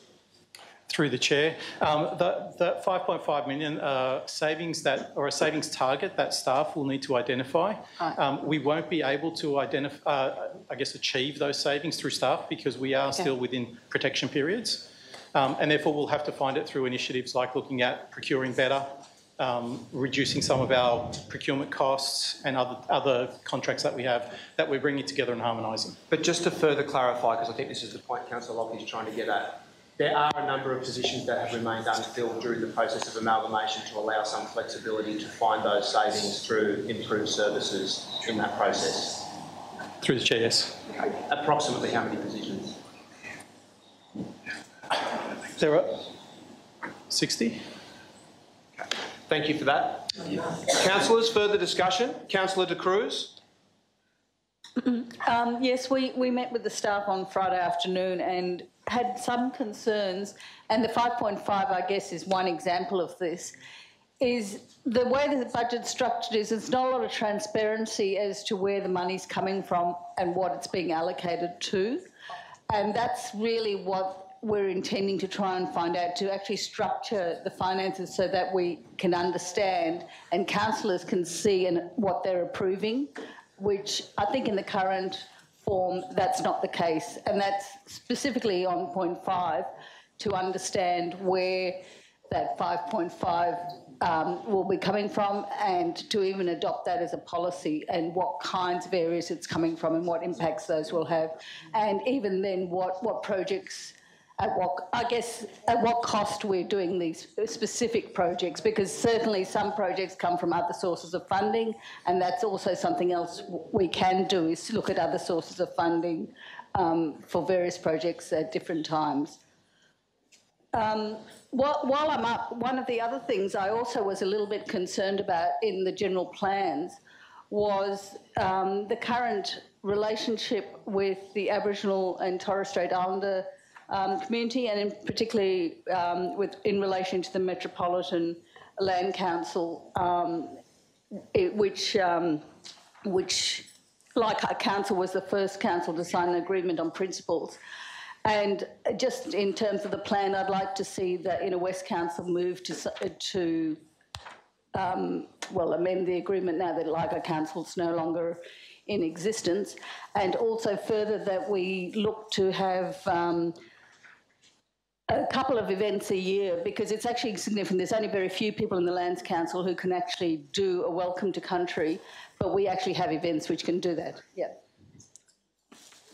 So better reflection of the Aboriginal and Torres Strait Islander community in the plan. Is that an amendment, councillor? Okay, well, I'll ask you to provide that wording to the minute taker. Sorry, councillor. I had Councillor Macri. Did you have your hand up? Councillor Macri, then Councillor McKenna, then Councillor Hesse. Thanks, Chair. I'd like to also thank the staff for the tough job of putting together this budget. When you're dealing with an unstable platform underneath you, your feet are going left and right, and you're trying to build a deck of cards into a house of cards, and the sand is shifting under your feet all the time. It's got to be pretty daunting as a task, as difficult it is, and it's difficult for them to actually have a read of which way to go because of the uncertain nature of this council, basically. But in saying that, I'll say that, you know, in a budget there's something for everyone, and sometimes things that we don't want to accept we have to accept, and that's it. I mean, there's a lot of things that I don't think really should be in this budget. I think they shouldn't be funded, but it's the will of the council, and I am not the council. It's the majority of people, and that's it. But I'm always interested in people that actually claim sort of things on council when they say, we gave you this and we gave you that and we gave you this, we gave you that. And, you know, you gave them nothing. The people are paying for it. The people pay for whatever comes out of here. What we're here to do is equally distribute services and look after this area in an equally and transparent and balanced way, which is financially responsible. That is what a budget is all about. And to get to this point and then start to chop and change it is a little bit difficult. I mean, I myself have been fairly silent on things. The only thing that I really get harassed and harangued about, and myself and Councillor Skander together would like to move a motion that Council include in its 4-year capital works program upgrade to the Alex Trevelyan Plaza, view of to commence the planning scoping 2018, financial year and construction 2019-2020, because it was a job that was done by the previous Mayoral Council, but funding was withdrawn from this project by the Greens, and then what happened was a substandard effort was put in, and that's what we're left with at the centre of our municipality. So I'm trying to rectify a wrong that was done. Let me just think the time. It was the last of the first term. I think it was in 2010, around then. So I think that's important that we correct that wrong, and that's it. Thank you. Can I have some clarification, Councillor Macri? Who was it done by? Point of order. Take that as a comment, an interjection. I had Councillor McKinnon and Councillor Heskey. Thank you, and also I'd like to thank the staff for this mammoth task that they've had underway. Now, I have a couple of questions. Just in relation to the Councillor Porteous's number 2, which is put on exhibition for at least 28 draft resourcing strategy and supporting plans. Now, and there's 8 or 9 of them. The original motion, we're adopting these plans, as I understand. So what would be the implications of putting on exhibition now, once they've been adopted? You might need to restate that question because I feel Florence was just so I think that the Councillor Porteous is, she's asking for these plans to go on exhibition. So what would be the implications of us, because the original motion, we're going to adopt these plans? Now, I have some sympathy for this position because we really haven't had time to discuss those as individual, those plans, but I have reviewed them all. So what would be the implications if we did that? I'll put that question to the officer. Okay, through the chair. The draft resource, I'm assuming that it's the draft resourcing strategy documents that you're referring to? Yes. Because the other IPNR documents, the CSP, the delivery program, the operational plan, fees and charges, have to be adopted or endorsed in the CSP's case and adopted before the 30th of June, and they have been on public exhibition. There is no, you would not adopt the draft resourcing strategy at this meeting if you want to put them on public exhibition. So the recommendation then would be to put them on public exhibition and then to bring back the report for adoption after the exhibition time. And as I said in the report, there are no legislative requirements to do it, so it's not that we have to adopt these particular draft resourcing strategies before June 3rd. Thank you. A second question yes. To the finance team. There's been a lot of questions and commentary about this 5.5 million. I seem to recall going back to, I think it was the first budget briefing we had, which was held at Marrickville, where we talked, where the Deputy General Manager talked at length about this, and I think it was called an efficiency dividend, but it was really about comings and goings of staff and the way money is freed up just by the fact that it takes us sometimes 2 months to actually replace people, and this was, am I correct in recalling that? Is that what we're talking about, that money? I'll put that question to the Chief Financial Officer. Through the chair. Certainly your recollection is spot on. Some of that money, the 5.5, would be coming through when people move on to different roles outside of council. We have to go through a recruitment process. internally first. If no internal candidates, we would go external. There always is a period of time where by the time they hand in notice in their old positions that come on board, we do get a nominal saving from that, and that generally I think we've calculated roughly, that would generally tend to be somewhere between the vicinity of about $800,000 annually. That sometimes that happens. Okay, thank you for that. Thank you. Councillor Hesse. Thanks to Councillor McKenna for her last question. I think it goes to the nub of what I want to talk about, and that is the issue of so-called efficiency dividends. Now, it may bore some in the room, the fact that I'm a fairly committed unionist, and I haven't yet to hear of a union which supports efficiency dividends, because the one thing that they don't produce is efficiency. They don't maintain the services of council because they rely on the randomness of resignations and, at times, forced restructures because of the randomness of those processes. They obscure from the council, that is the elected councillors, and therefore our community, the focus of council services.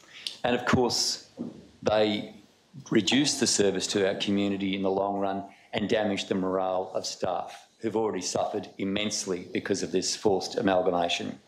This is a very, very, very bad policy, a very bad philosophy with which to move forward.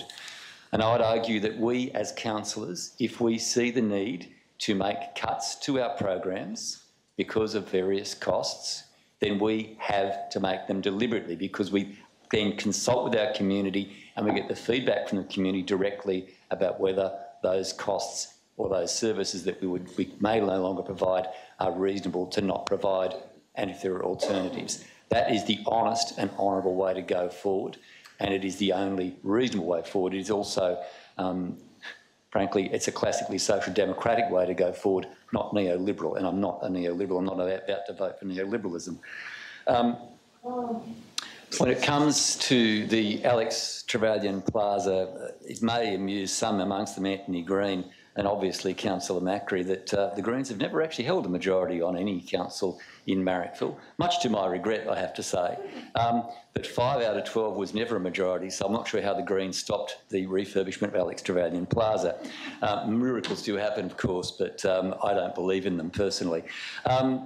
Alex Trevelyan Plaza, I've been in Marrickville for a long time, over 3 decades. I've yet to hear anyone, particularly in the last decade, say we really need to upgrade Alex Trevelyan Plaza again.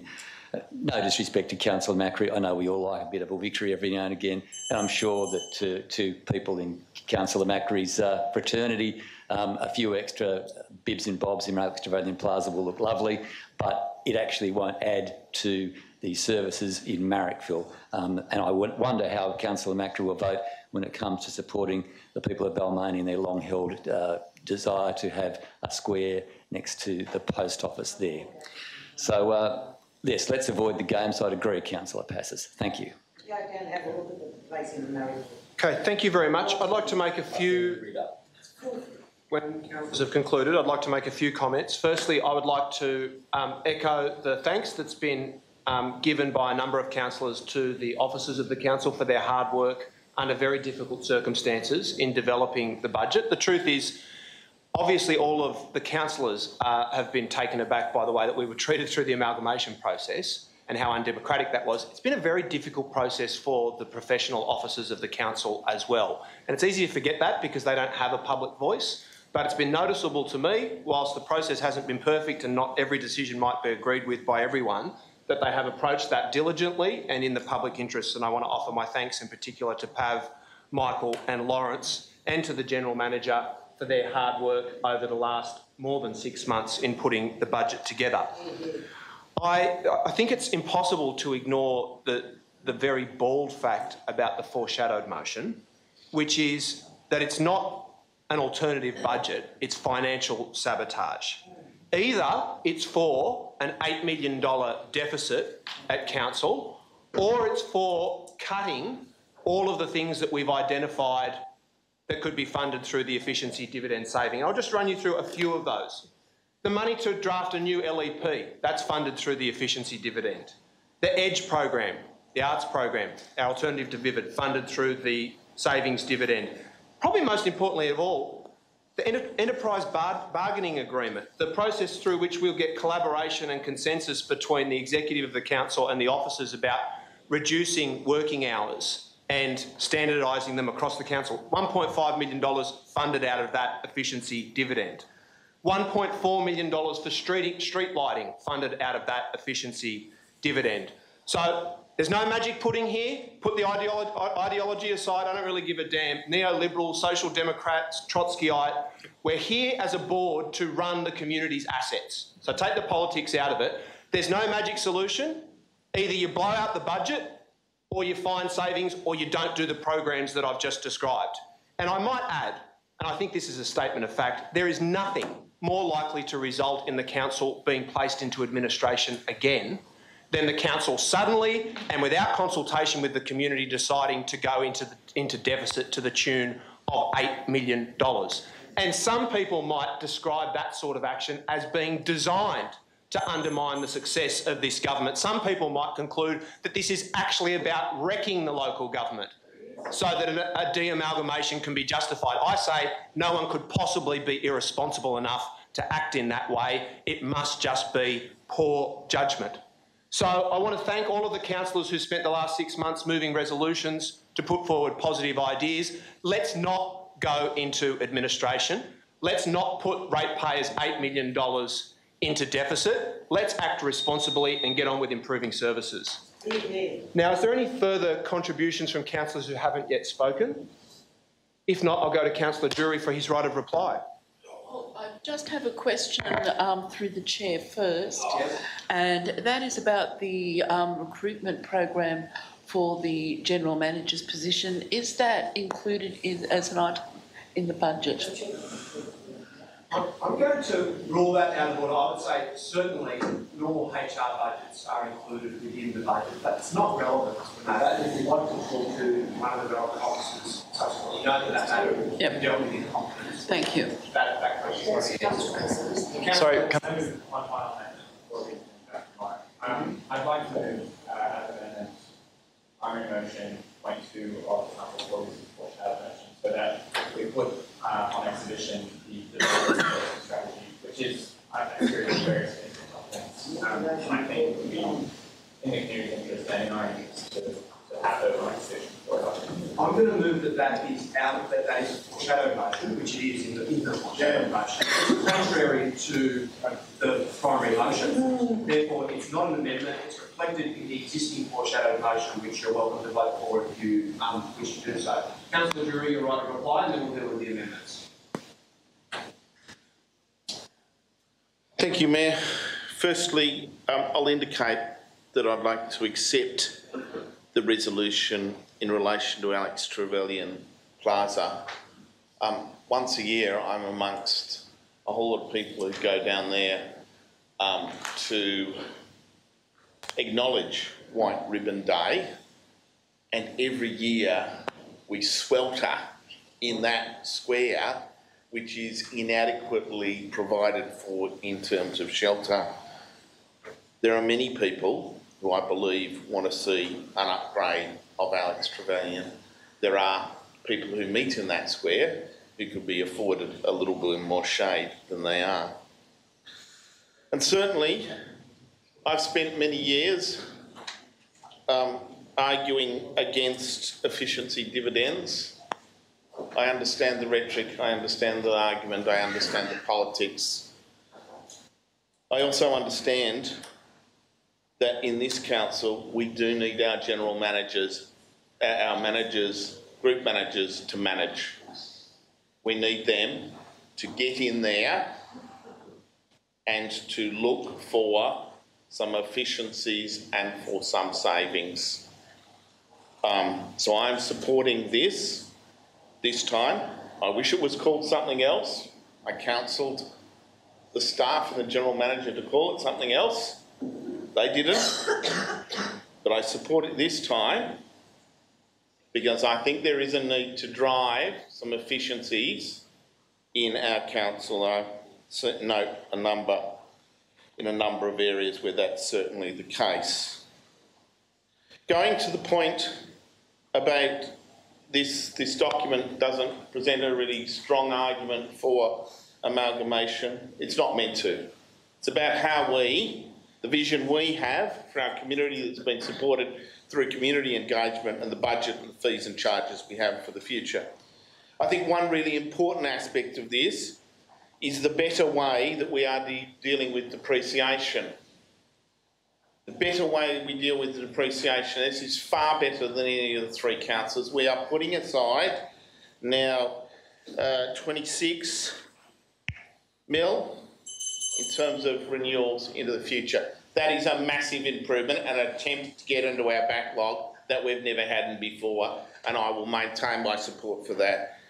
We have essentially business as usual in terms of service levels. We understand the big rate discussion and all that needs to come along. We have new technology, we have no outsourcing, we have no forced redundancy. There's really good reasons to vote all this straight through. And if the Greens wanted a serious discussion about that, they could have done so before just dropping it us on tonight. If you're serious about this stuff, don't drop it on us and just expect us to roll over. Thank you, Councillor. Your time has expired. We'll now deal with the amendments. There's two, I believe. There's one from Councillor Passis and Councillor Rescind. Now, the amendment is to the primary motion that Councillors Passis and Rescind oppose the following items in the proposed budget. That's an unusual formulation of words. You know what it means, that's it. Point of order. I asked for amendments similar to the amendments proposed by Macri and Iskandar, which were the points 3A through G in the foreshadowed motion and point 4. So, yeah, I've sought for all of those to be dealt with as separate amendments. Yes, and Councillor Drury is not required to agree with that. No. All right, I'll put them to the vote, let's go. No, well, it's the same point that I made previously. They are contradictory to the primary motion, therefore they are not amendments.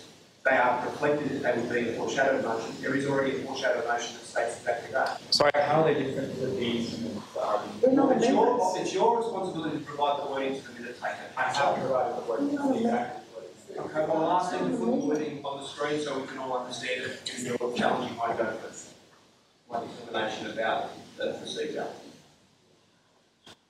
If you could please just, it's actually not there at the moment, so it is.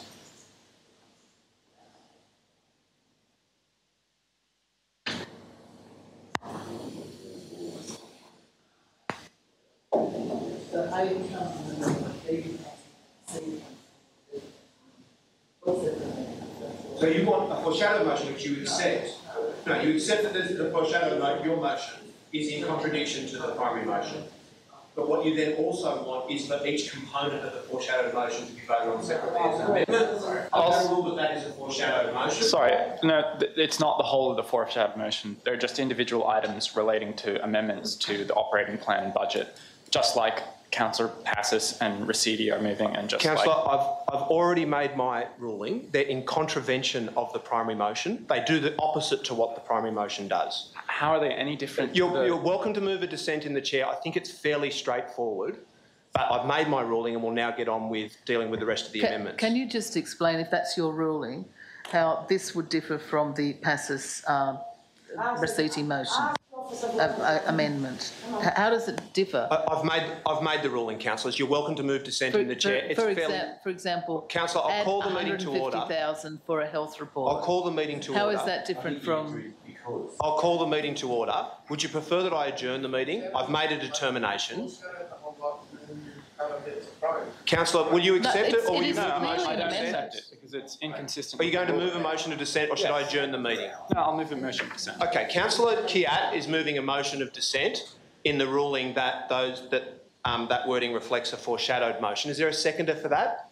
Seconded by Councillor Hesse. All those in favour? 1, 2, 3, 4, 5. All those against? 1, 2, 3, 4, 5. 1, 2, 3, 4, 5, 6, 7, 8, 9, 10. That has been defeated. If you could please desist from interjecting so that we can continue with the meeting. Now, we've got the rest of the amendments.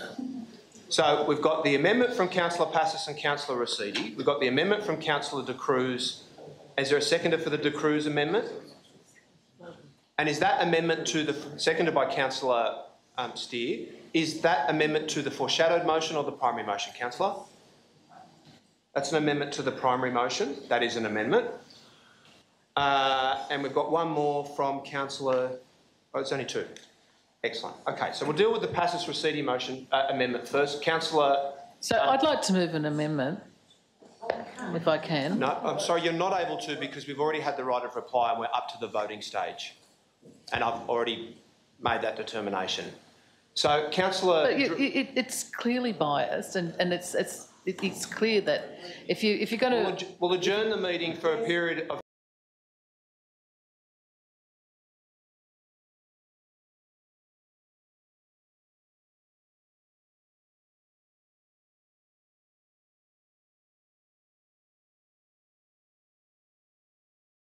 for us to squeeze as much into our schedules as we possibly can.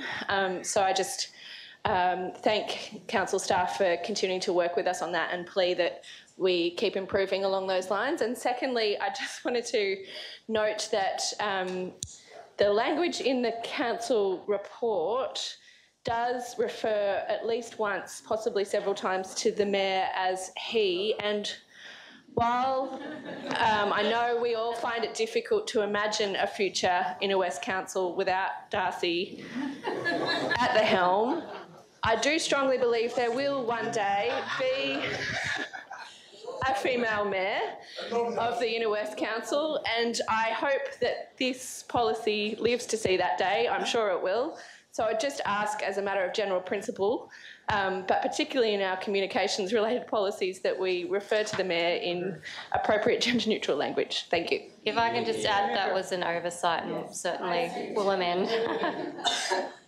I was taking advantage of the situation. Can I say, though, I do believe that there will be a woman who becomes Mayor of the Inner West, and I believe it will be Darcy. Over here. Who is still a she. How do I pronounce your last name? Right. Okay, that was interesting. So we've got the primary motion from Councillor Portier, seconded by Councillor Kiat for deferral, pending item 20. And we've got the foreshadowed motion for adoption of the officer's recommendation. Further discussion. Councillor McKenna. Councillor McKenna will second the York foreshadowed motion. Did you wish to speak to it, Councillor? Okay. Councillor De Cruz.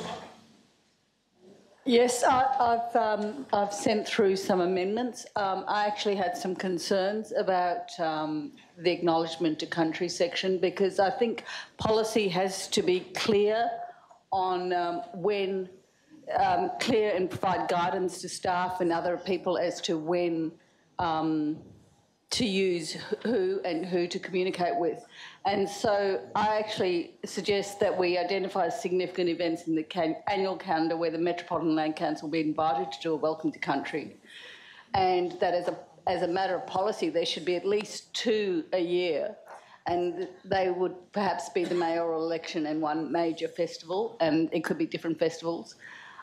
We identify events at which an Aboriginal and Torres Strait Islander elder will be invited to do an acknowledgement of country. You might note that one of the issues with this is there's actually a fee associated with point 1 and 2, and that's a significant issue. It's cheap to just put words. I'd like to put some money to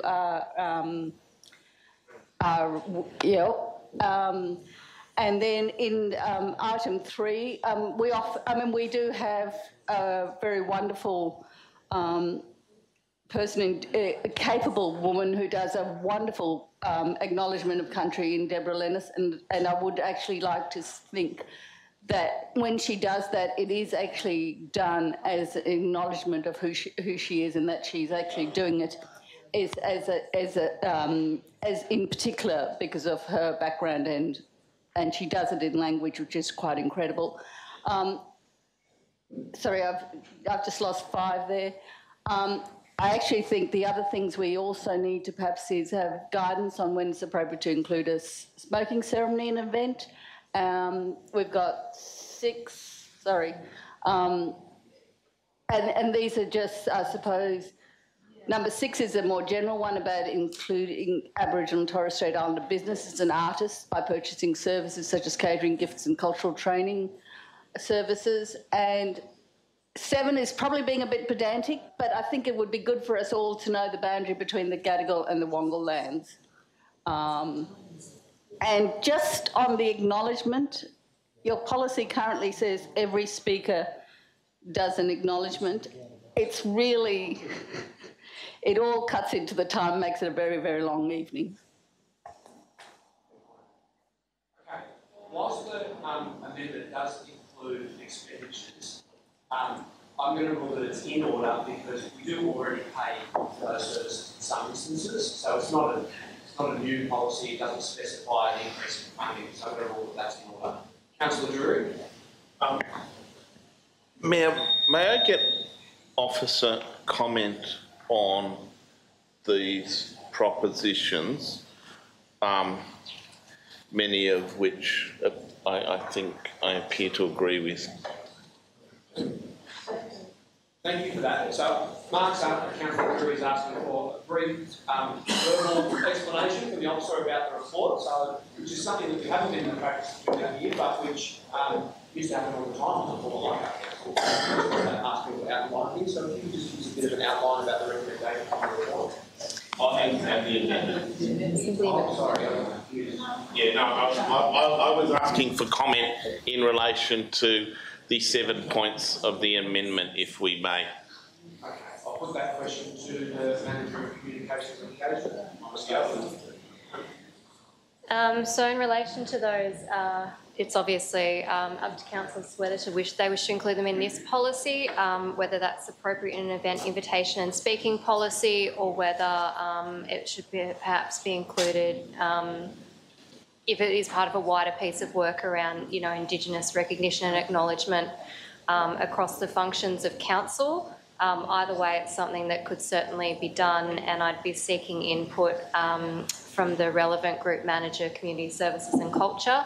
And I acknowledge that team's work in providing input into the policy that's before you. So, yeah, I don't see any issues with it. I guess it's a matter of whether it fits in this policy or whether it raises other issues that would be best addressed in a separate policy.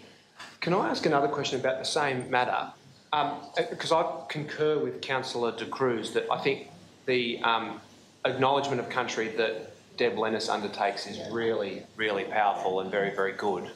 And one of the practices that we had at the former Leichhardt Council, we employed her, we didn't previously have an Aboriginal programs officer, and then sought to build her up as a leader within the council, and she's done an excellent job in that regard. So is there the potential for council to use the process of acknowledgement of country as a professional development opportunity for our Aboriginal programs officers and to help build them up as leaders within the organisation? Yeah, so again, that doesn't specifically fall in my area, so I probably would have to defer to the relevant group manager. I guess the only thing I'd point out is it's kind of, this policy seeks to provide guidance to council officials in organising events. So in a way, it tries to be a one-size-fits-all, but I guess we also need to acknowledge in terms of the Aboriginal and Torres Strait Islander community that, you know, there's various groups within that community and various ways of doing things. So that was an issue in terms of developing this policy, because it's not always as simple as taking one approach or outlining these type of events get this and these type of events get that, because it also depends on, you know, people's availability and the way people will do these things, which is often unique to the individuals or to the group. Okay, thank you for that. Councillors, further discussion? Yeah. I suppose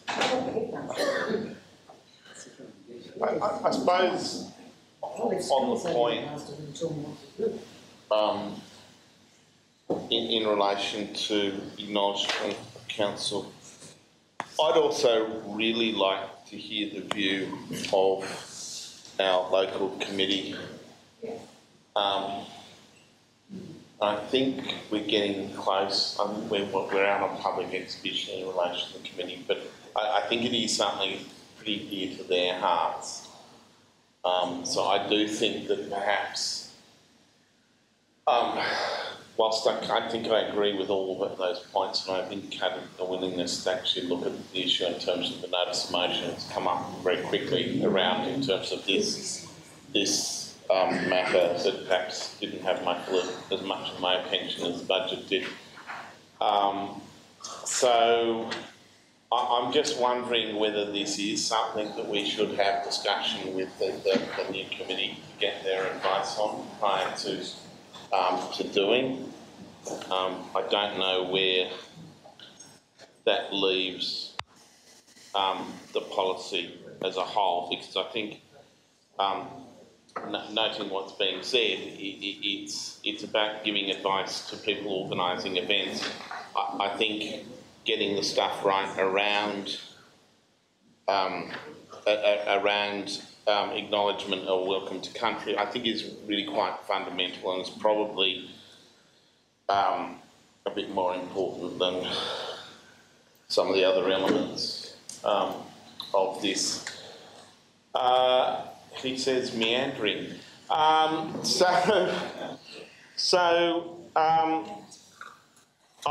suppose I wonder whether we should just delay this whole thing until we actually get that advice, would be my view at this point. No?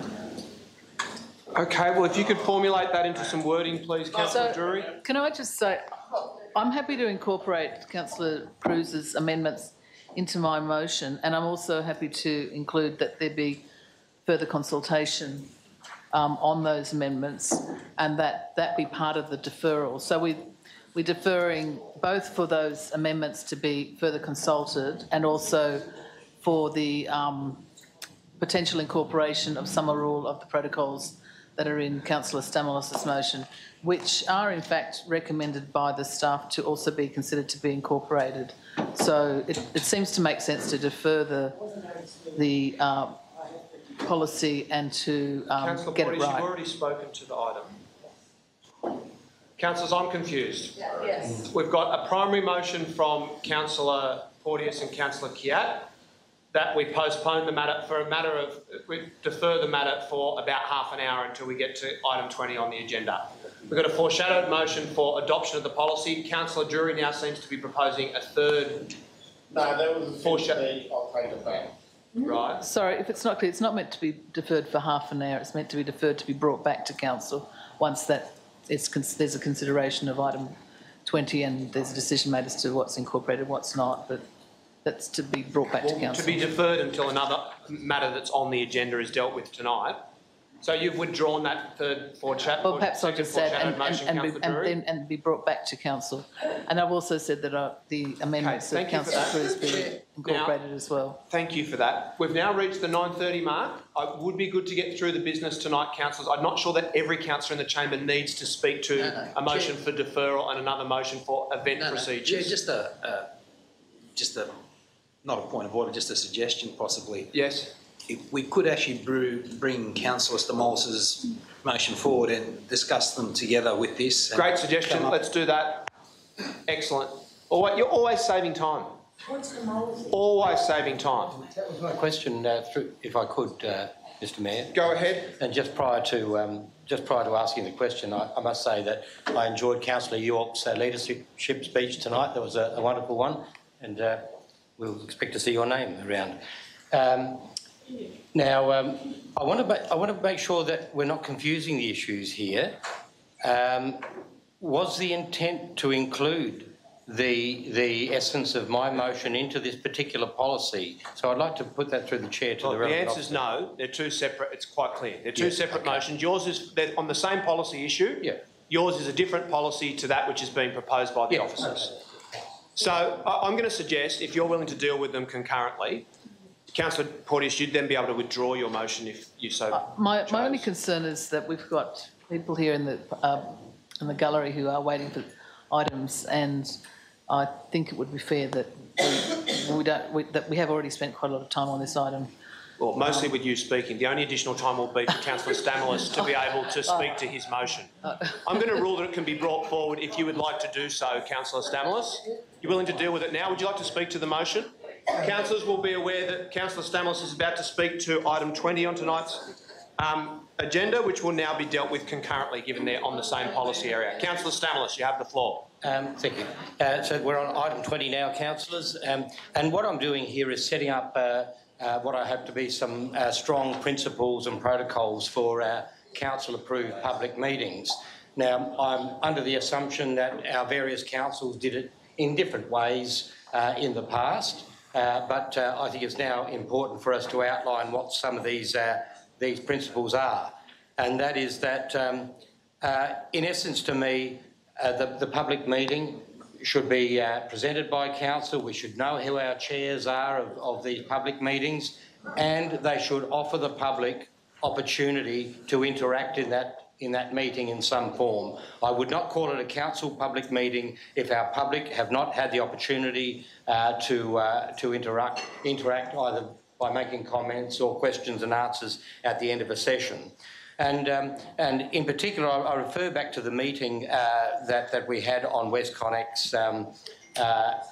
We had a joint meeting with the Rozelle Public School. That doesn't mean those meetings shouldn't occur. They should absolutely occur, and I would be the first person to support that meeting, a joint meeting with a public group. But where it goes under the auspices that is a council-approved meeting, we need to have a set of protocols that our public would expect and understand.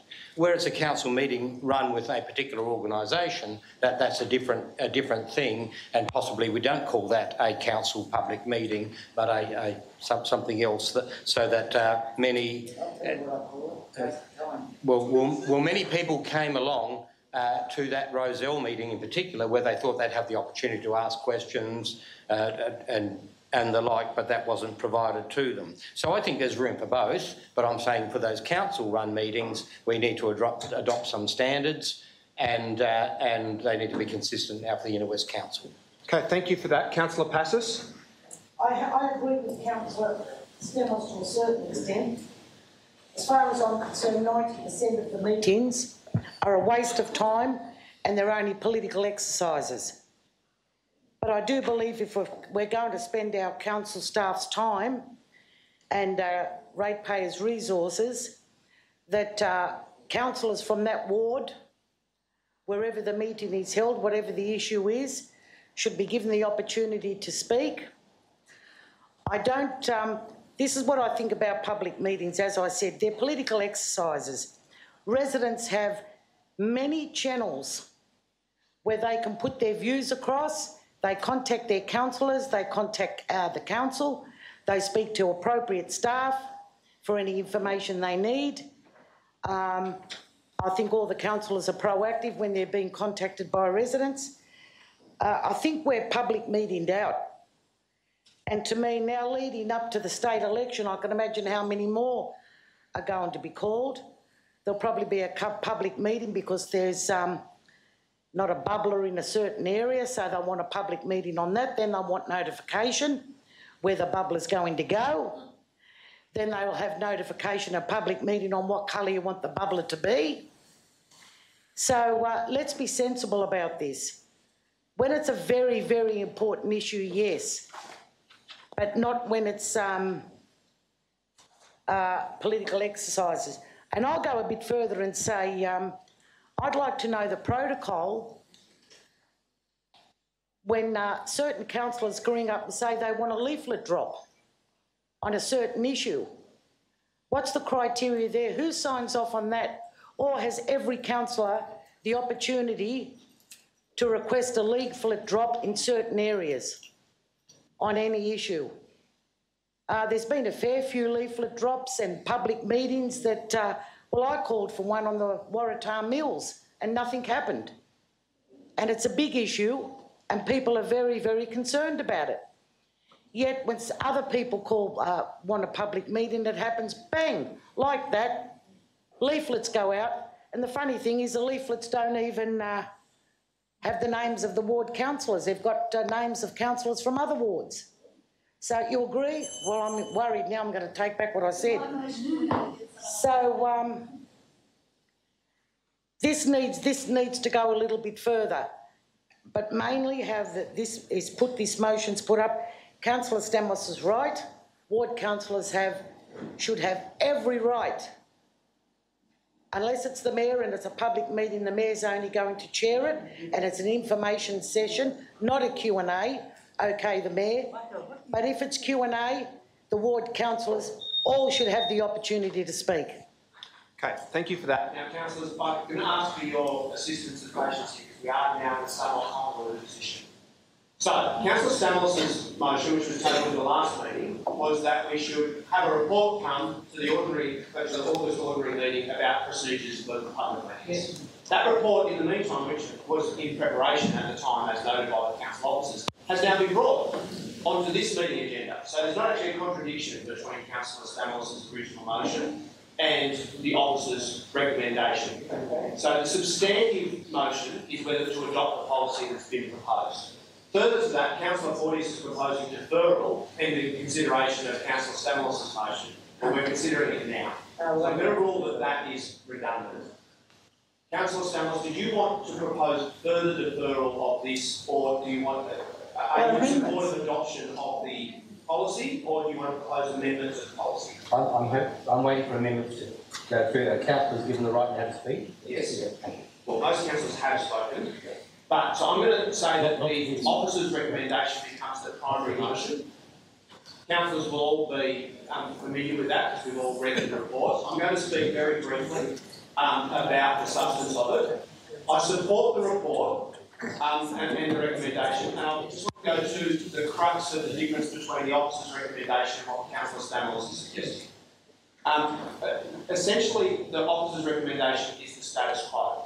There have been some meetings in the recent past where I made the determination that because complex policy decisions were being presented, particularly the 7 public meetings that I chaired on WestConnex in the last 6 months, that it would be better to have our Group Manager of Strategic Planning or our Deputy General Manager chairing those procedures. I provided a welcome at the beginning. Most ward councillors who've been in attendance have spoken. I'm not aware of the last time a ward councillor who wanted to speak at a public meeting wasn't able to. I've never been able to stop Councillor Fortis from doing so even when I wanted to. But there does need to be some dispensation for the officers to determine. There'll be some meetings that no councillors turn up to and that the mayor's not in attendance at. Under what the background information for Councillor Stamos' motion, that meeting couldn't proceed unless there was a councillor in attendance. So there'd have to be some flip of a coin to decide which ward councillor might chair. I agree ward councillors should be able to speak if there's no Q&A session.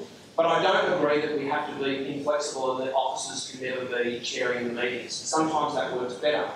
In relation to the meeting about WestConnex at Balmain Town Hall, which Councillor Stamos has referred to, about 300 people turned up. It was chaired by a member of the Roselle PNC. 3 mums from Roselle PNC spoke about their concerns about the impacts, and in my personal view, it was the best WestConnex public meeting that I've attended, and it was the least political. I spoke briefly. There wasn't a Q&A session, that's true. And Loretta Picconi, who is a very committed political activist who was also handing out to certain candidates on the booths, jumped up behind me at the end of the 1.5 hours of meeting time and said, "There's been no questions and answers," by which Loretta meant she hadn't had the opportunity to give her usual political speech, which she would give when we got to the Q&A. Now, we all know that's a good tradition in the inner west and it will continue to occur. It shouldn't be a prerequisite for any public meeting that we hold, that there has to be a Q&A section where mostly political activists can get up and make speeches. So I would like to support the officer's recommendation. I'm open to an amendment which would allow for ward councillors to be able to speak. That's always been the case and should continue to be so. But I think we've got to leave some professional discretion to the council officers about how to put on a public meeting. Otherwise, what's the point of having the engagement in the council? They're the ones who actually know how to do it. So I'll leave it at that. So I'm speaking in support of the primary motion, which Councillor York has moved and Councillor McKenna has seconded. And has anyone got any amendments that they would like to move? Councillor Stamos, I'll allow you to speak again because it's a confusing process. Thank you. Well, I'd like to make sure that points 1 to 8 are considered as amendments. Points 1 to 8 in my motion, and it starts with a council will approve public meeting, down to point 8 where council should ensure that key action groups are contacted. Any of those that would be missing in the new policy should be included as amendments in that policy. And I differ a little bit in the concept of what a public meeting is. And a public meeting is something that our community should understand. Our community should know that when it goes to a public meeting that we hold these values and principles true, and it's not up for the council staff to make those decisions on how it's run and operated. It is something we deliver each time to our community, and they know when they attend a public meeting. As I said, I've no issue with the joint meeting at all, and it was handled in that particular fashion. But when we do it and we approve it in this chamber, it will certain protocols, principles and standards will apply. So any of these 8 points that aren't there, I would choose to put them forward as amendments. And yeah, thank you. It's a good process, but I'll just ask you to have a chat to the Manager of Communications and Engagement so you can get agreement on what is not already in the policy, and you can provide that wording to the minute taker. Further discussion, councillors, specifically on amendments. We do need to keep moving. Okay, no further amendments. Incorporation of Councillor Cruz's amendments as well. Yes, they'll be dealt with as well. Okay, well, I'll ask as a question through the... I don't think that's correct. So, point 1, a council-approved public meeting is the responsibility of council and should uphold the fundamentals of community engagement and inclusiveness. That's already in the policy. What part of that is contravenes the policy that you've proposed? So are you referring to the amendment speaking policy, or are you referring to the protocols for council? Okay, so this is a policy around invitations to events and speaking at events generally. There's a separate thing around protocols for public meetings. This has not been developed, so it's where it sits. This is in development but hasn't come to council, so it can either be added to this policy, in which case I would suggest changing the name of the policy because it broadens its scope, or what we've... Mayor, just a point of order. It feels like we're actually doing the policy in the meeting. I'm just concerned that we've got members of the public here. Sorry, I'm trying to help Councillor Stamler. If you could provide your the wording of your amendment to the minute. I'm just wondering whether or not this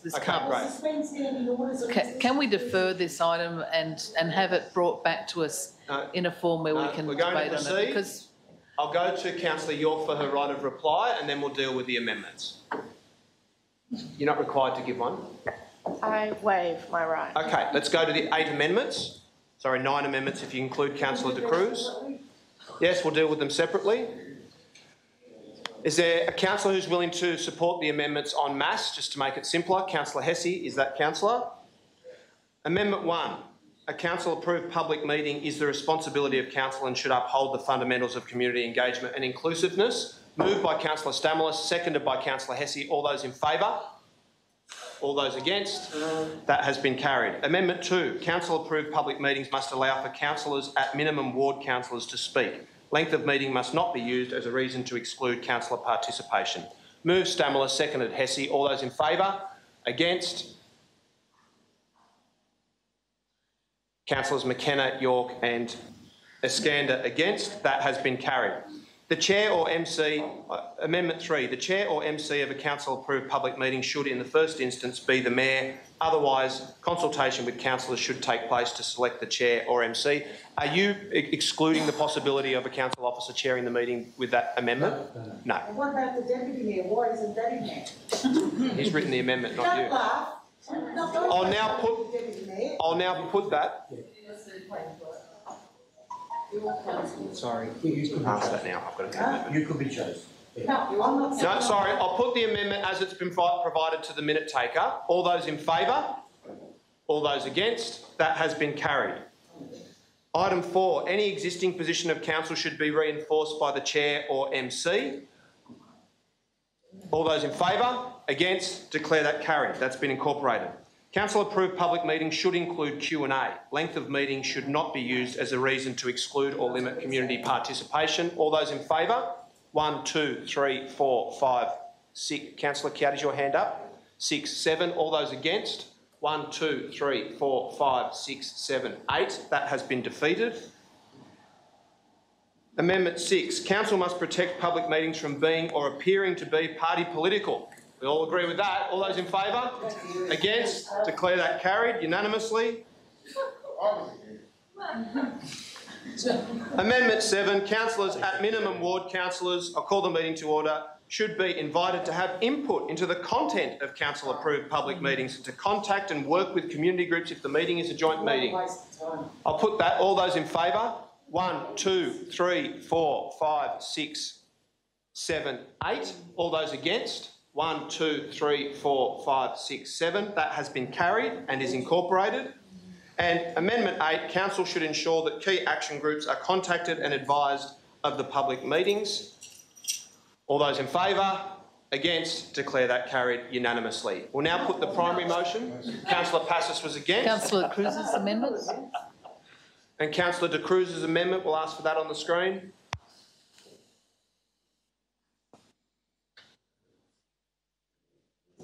We could scroll to Councillor De Cruz's amendment.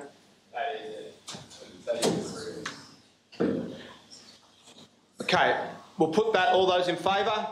Against? Declare that carried unanimously. I'll now put the primary motion. All those in favour? Against? Declare that carried unanimously. Next item. No, neither did I. Banners, flags and temporary signage policy. Mayor, can I Another move dream.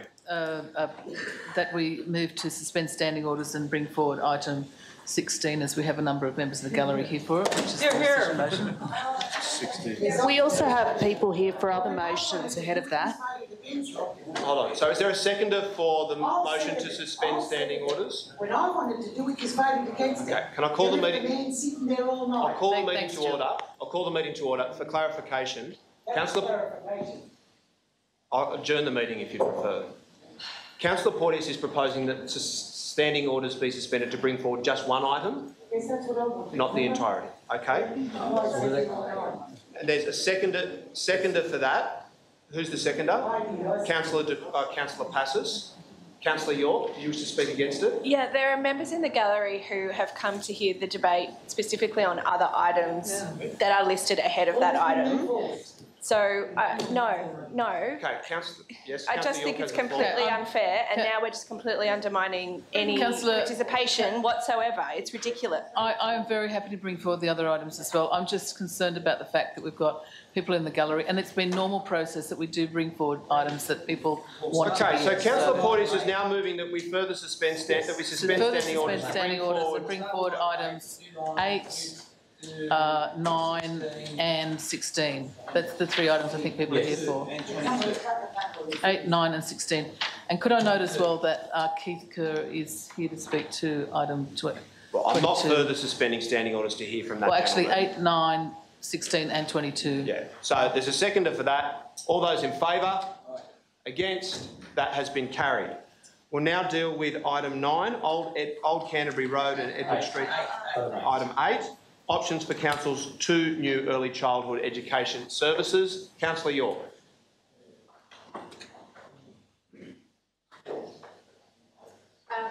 Thank you. I think my microphone's not working for me. So, thank you particularly to the members of the gallery who have come back to participate and hear this debate, and those who spoke earlier.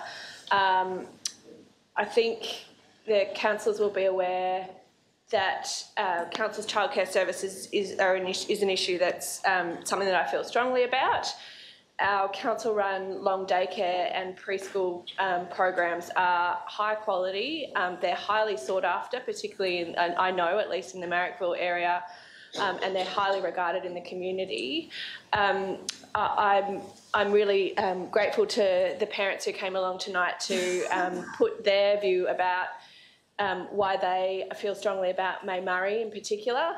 And I think you'll remember it was a few hours ago now, but the series of concerns that were raised by those parents were many and varied, and I think that speaks to the complexity of the issues in this particular report.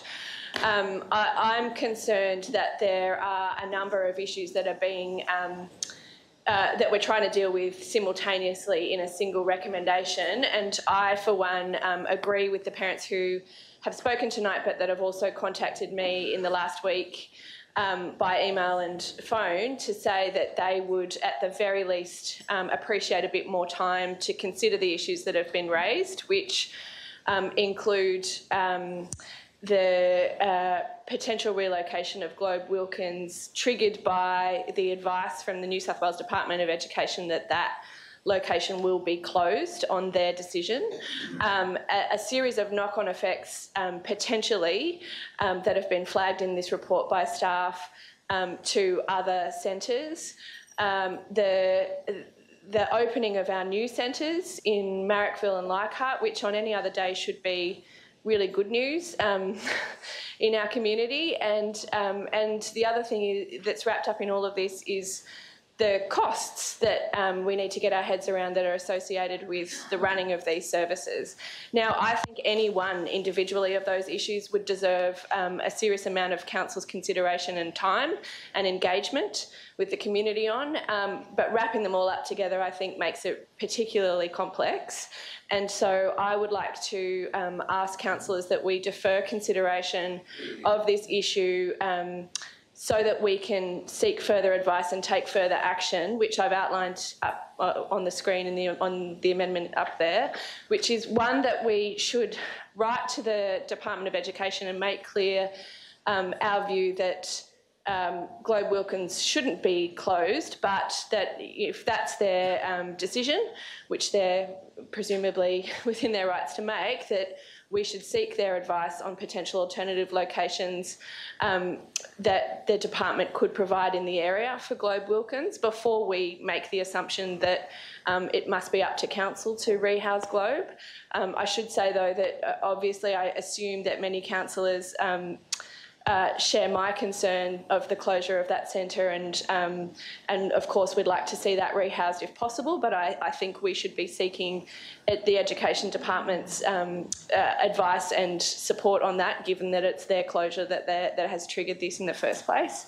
I would like to seek further advice from council staff on the overhead costs that are included in the report, and particularly a breakdown between the directly incurred overheads and more general administrative overheads. Councillor, your time has expired. And I'd like, importantly, that we seek further engagement with parents and families on the impacted centres. Thanks.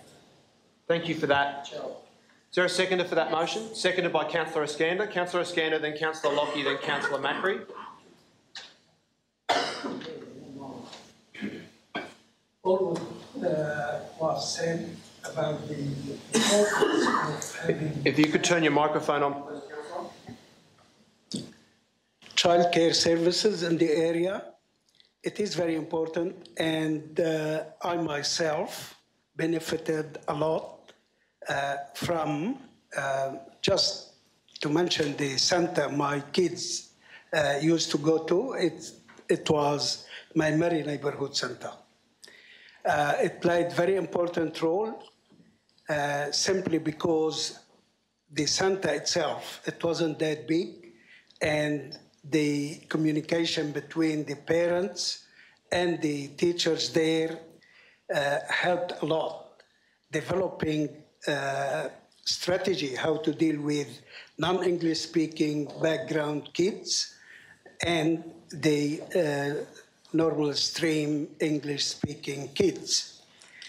I am in full support of keeping the centre open. I don't accept that the government to interfere and close this centre, simply because I know very, very well from my experience as a father and as a councillor that keeping this centre would be a big plus to our community, plus the centre we are opening at Steel Park would be also very important. But just remember when the government decided to close the schools in the area and amalgamated, At that time, the number of the kids were a little bit down. Then, when we were able to save it, now they discovered that we did the best thing to keep the schools open. It is exactly the same thing. We are going to have new babies in the area, and I don't agree at all that we should let people wait 5 years to have their turn to bring their kids to the centre if they have a chance to bring them to the centre. That's a shame. We are not really in third world country. We are in Australia. We have a lot of resources, and I do believe that just a good management can really solve this problem and make our kids be happy.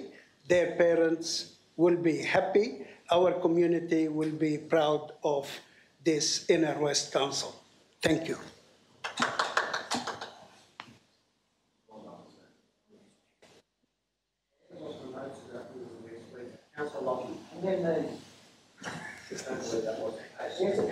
I'd like to thank Councillor York for bringing forward this motion to defer. I will be supporting the deferral. I'd also like to thank the parents who've come along tonight and who took the time to contact us about the May Murray Centre in particular. Look, I think the fact that people have been so passionate about the potential changes to these services and, you know, the awards that services like Globe Wilkins and May Murray have earned over the years really points to how valuable these services are to our community. And yes, there are private operators out there and some of them are very good. I've used them myself, my own daughter, but there is a real value. I think there's a real value to council still being one of the major providers of childcare services within the LGA. We know that the quality of the service is there.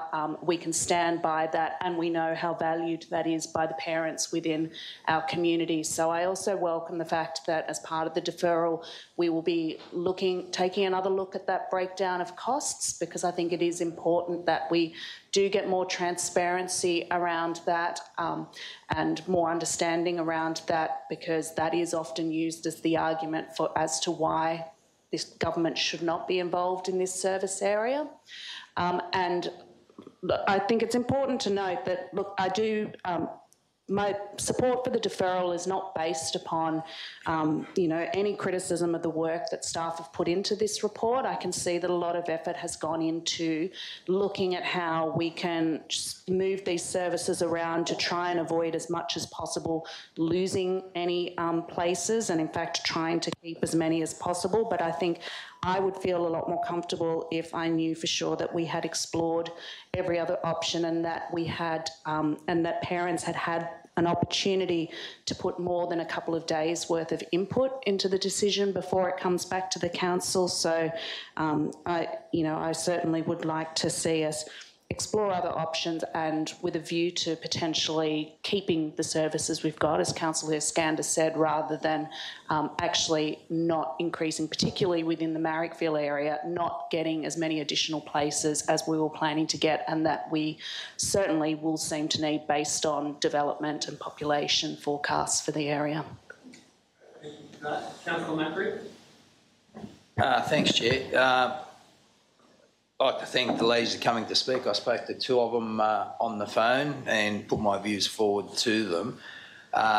It is important that we support this motion. I thank Councillor York for bringing this forward.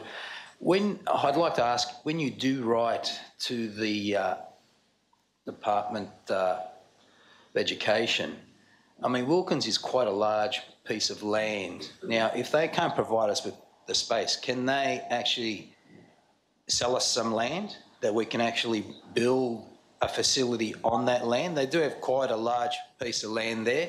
I mean, explore those options, because I think that's worthwhile. I don't think it's really good for us to get in the path of saying we're going to just knock on May Murray. I mean, I have to confess, my daughter went to May Murray and I know how good it is, and I don't want that changed. And one of the things is, it's not a big place, it is like a house. So children don't get too frightened when they're going from their house, their environment, into a house. When you go into the mega places like 50, 60, it might look shiny and great for older kids, but for younger kids, it displaces them. It's really not a secure feeling. And that's part of the niche service that we do offer, having it in houses and not large numbers. I think if we start to move those larger centres, we're going to lose that. And that's where we've got to juggle. On top of the cost issue, we have to be fair income about it, and I want to make sure all our centres survive. But we're at that point now, which is breaking, as a lot of people heard at the briefing, about the cost of delivering that. And I want to keep on delivering that top-notch service. Now, there will be, those additional spots will be there. Who delivers those spots? That was it.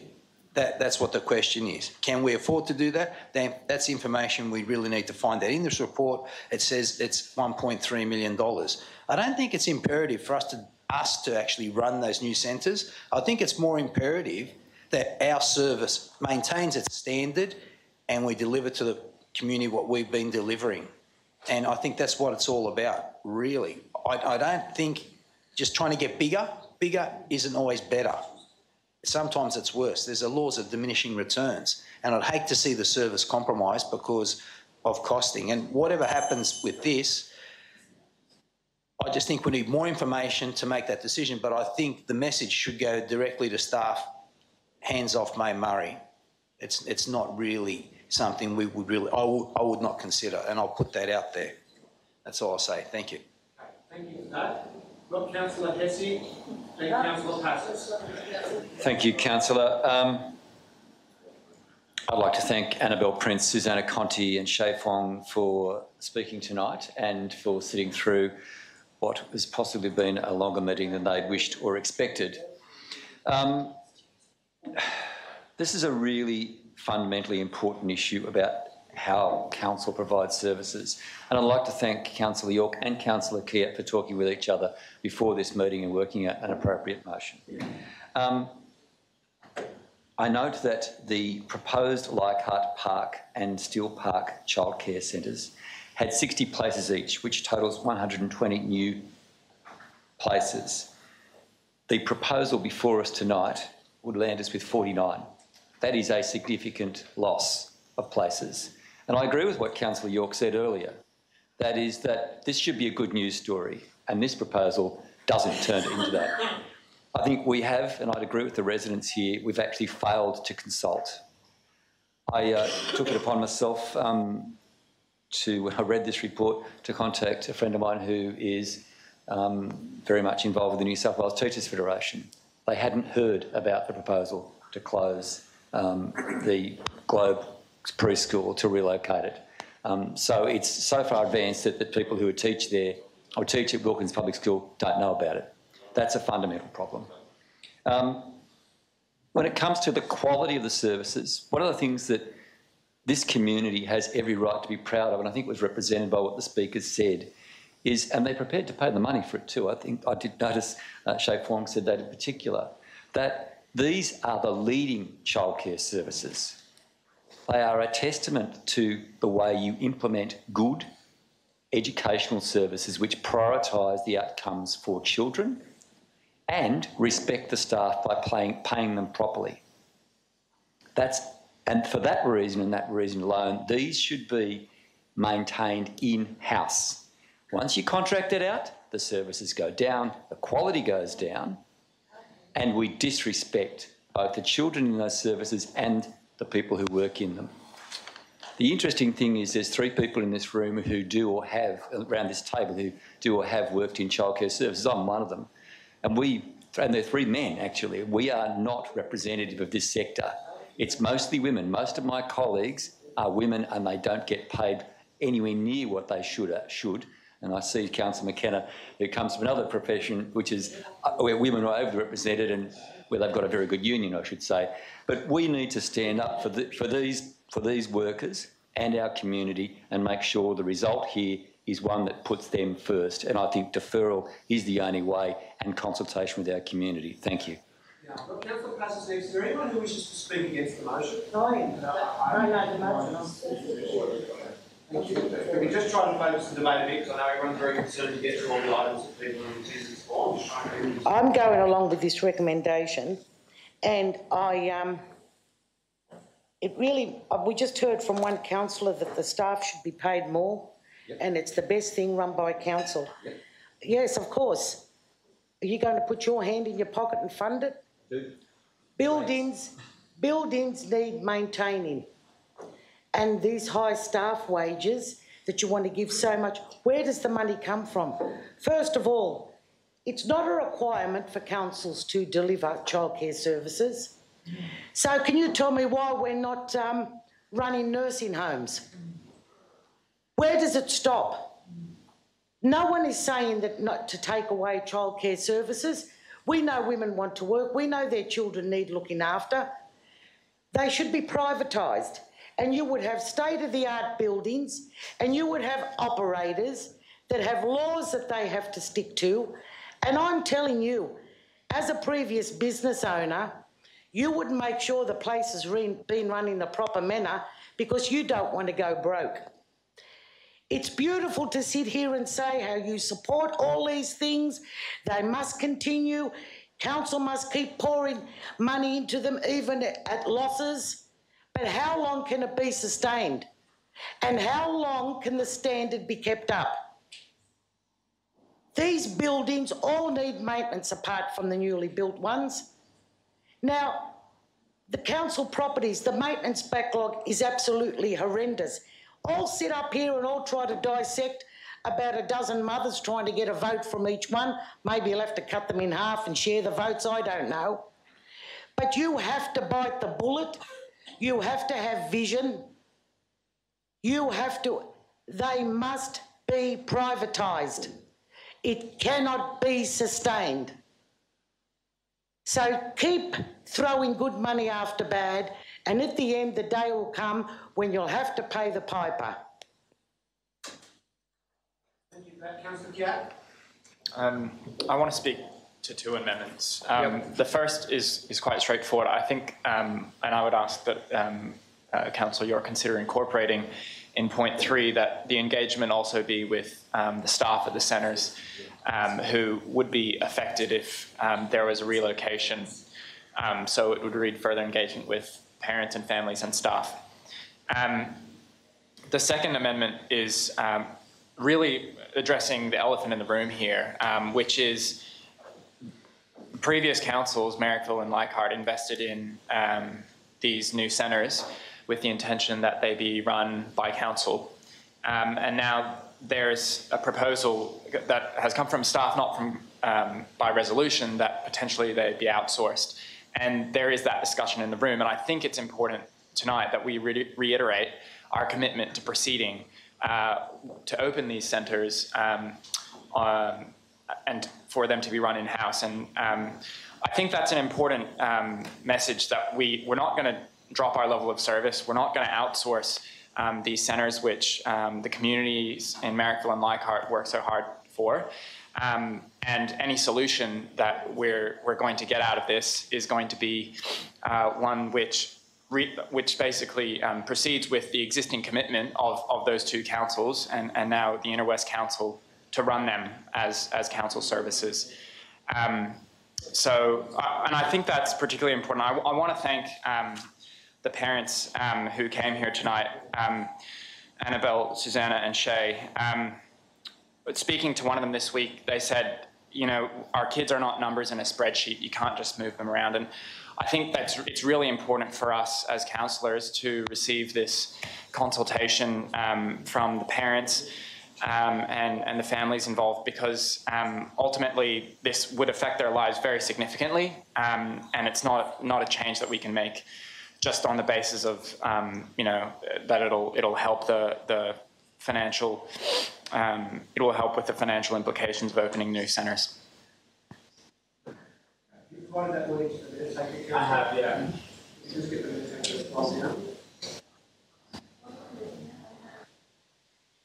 sorry, no, not that. It's the one I handed to you. Sorry.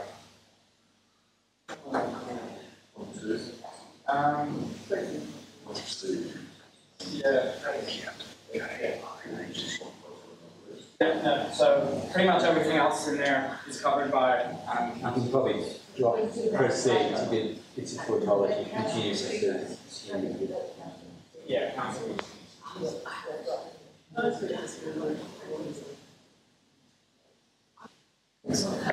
Look, I just want to reinforce what I think is really important in that we do give a clear guidance to staff that we want to continue to have that our new centres that are coming online, like Park and Still Park, are to be run as in-house council operations. We know that recruitment, in fact, had started for the Leichhardt Park Centre, and that it is planned to move ahead and to open the centre. That has been something that's been long anticipated by the local community.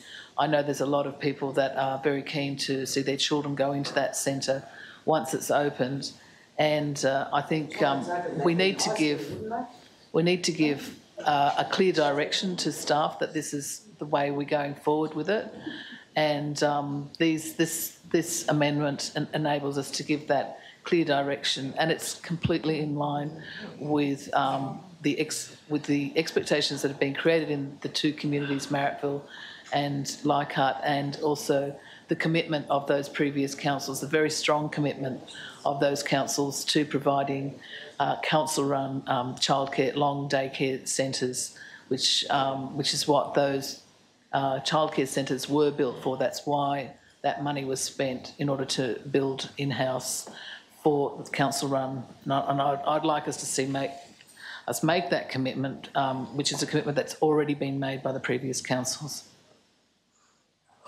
Is there anyone else who would like to propose an amendment or a foreshadowed motion or has a pertinent point that hasn't been raised by the previous set speakers? What are the actual motion up? It's very confusing. We've got the primary motion moved by Councillor York and seconded by Councillor Estenda for deferral. Then we've got an amendment from Councillor Kiat, which I'll ask the administrator to scroll down to. And what am I looking at now? And we've got the recommendation. And we've got the officer's recommendation. Are you moving that to a foreshadowed motion? That could be a foreshadowed motion. I'm moving the recommendation. Councillor York already moved the primary motion, which is so we've got the primary motion from. I'll call the meeting to order. Sorry, could I ask you just to desist for a moment, because councillors. Yeah, but councillors are seeking clarification about where we're up to, so I'll just do that if I can't do it by these interventions. So we've got the primary motion from Councillor York for deferral, pending more information, and writing to the state government about their proposal to kick us out of private preschool. In fact, kick private preschool out of ordinance. We've got the foreshadowed motion from Councillor Passis, which is the officer's recommendation. We've got a Kiat amendment, which I believe has been accepted, to the York primary motion. That's fairly straightforward, isn't it? Okay, that's incorporated into the primary motion. I'll now, there's no further speakers, I'll go to Councillor York for her right of reply. Sorry, what are we looking at now? What is it? That's the primary motion. No, it's not. No, it's something else. Yeah. Okay. Okay, well, you guys tell me. Yeah, that's the one. That's what was on the screen. No, it wasn't, Darcy. It might have been on your screen, but it wasn't. Yeah. Is everyone satisfied that what's on the screen is the primary motion? Yes, well, Wait for you and put the start. Okay, just so that we can keep going, because I think it's clear now. I think this motion gets to all the issues that we want to try and address. I hope that councillors will engage actively over the next few weeks on this issue with both the community and the staff to try to get to a well-informed answer. We'll all need to do the work to get there, but I think it speaks to the fact that we've had to talk about this for a little while speaks to the fact that there are a lot of issues tangled up here, and parents at May Murray have rightly asked the question why the New South Wales government's decision to close Globe Wilkins means that their centre needs to be impacted in this way. And before we can make that decision, we really need to exhaust and look clearly at all the other options. I'm on the record, and I'm happy to say again that I very much prefer to see the new centres run in-house by council. Happy to support that. I'm happy to support any further certainty that we can offer both staff and parents in the meantime while we try to sort this out. But I also want to make sure that we consider the full range of options carefully and in a properly well-informed way, because there's a lot that we need to grapple with here. So I don't want to jump too much further to other conclusions, but I'm a strong supporter of council's childcare services, always have been, always will be. I thank the staff for their continued efforts to deliver those, but also to try to come up with solutions to what are genuinely difficult problems. I thank the families for engaging in this, and we'll continue to engage with you over the next little while on this. So thanks. We'll now deal with the primary motion. I'll put that. All those in favour? All those against? Councillors Passis, Rescind and Macri against. That has been carried. I might note, as a measure of my self-restraint, I'm the only person who's had a child that's actually been on the waiting list for like up to 2.5 years, and I still didn't speak to the motion. So we'll get on to the next item on the agenda. Thank you very much for your patience and for coming along and for your excellent contributions to the debate. Next item, rescission. Richard Murden Reserve, Councillor Passis. No. Number 9, please. Number 9. Old Canterbury Road. Item 9, Old Canterbury Road. Is there someone who would like to move the recommendation? Councillor Drury. I'd like to move the officer's recommendation. I think we've had a fairly extensive discussion of this matter at our last meeting. There were a number of us who went down on site to... Have you got a button you could push on him so we can speak a bit faster? You only get 3 minutes. Turn up the volume or something. Julie, you used to ask me to speak quieter. I'm kind of...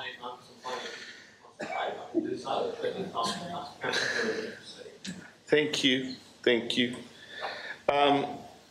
Yeah, look, a number of us went down and we met with residents, and we do understand that all of these options will have a significant effect on the area down there. I suppose I came to the conclusion after looking and listening to the residents and hearing from the officers that the proposition that the officers have put forward had the greatest merit. I also kind of noted that the concerns that residents had about access from that part of Dulwich Hill onto Old Canterbury Road, I think they're real and major problems. I don't think this traffic light really was going to ever resolve that. I think the issues along Old Canterbury Road are there's just far too many cars going along there far too often. I do note the officers and the traffic committee suggested a number of ameliorations to be put in place to try and provide some additional assistance from people in that part of Dulwich Hill to get onto Canterbury Road and get out and about. Now, this has come about because we do have a requirement for there to be a traffic light there that was brought on from other decisions. I think on balance, and after listening to numerous submissions, going down there and seeing what people thought, I think that this is the best way forward from a traffic point of view. So I'd urge all councillors to support this recommendation, and let's just crack on. Thank you, Councillor. Councillors, further discussion. Councillor Passis, then Councillor Fiat. Well, I've also had residents contact me and they're quite upset. As I said last time this was being debated, I am totally opposed to street closures, and this is casting no aspersions on the staff, but a recommendation that gives 3 options to me is a worry. Either we know what we're doing or we don't. It can't be maybe this, that, or maybe that one. I would like to move an amendment of this, and I would like the NRMA and the state RMS to come out and have a look at this issue for us and give us their view on the whole situation.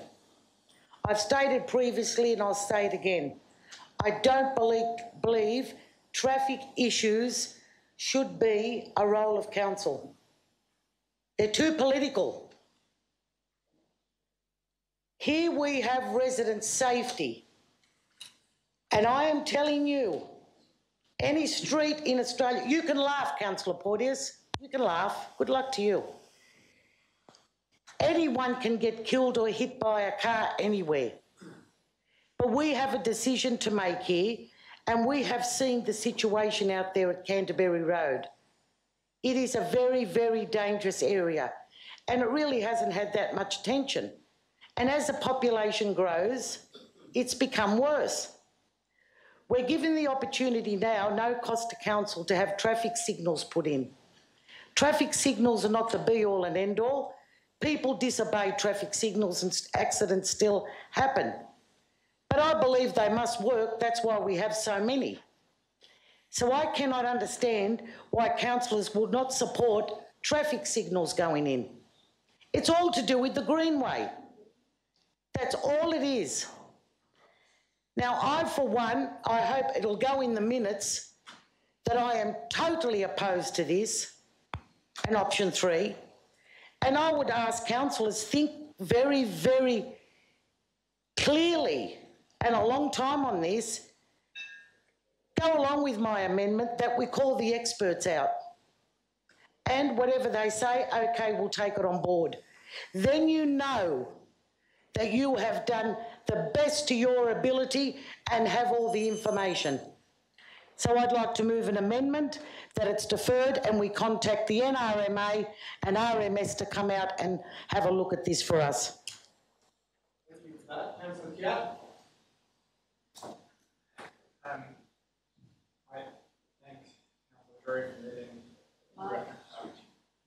I thank Councillor Drury for moving the recommendation, and I thank those who came to speak tonight to the issue. It is an issue of safety. All traffic issues, safety has to be front and centre. And I think that the traffic committee and the traffic officers and all involved in contributing to this decision, including those from Windsor Road and Weston Street and those cyclists, have had the safety issue at front of mind.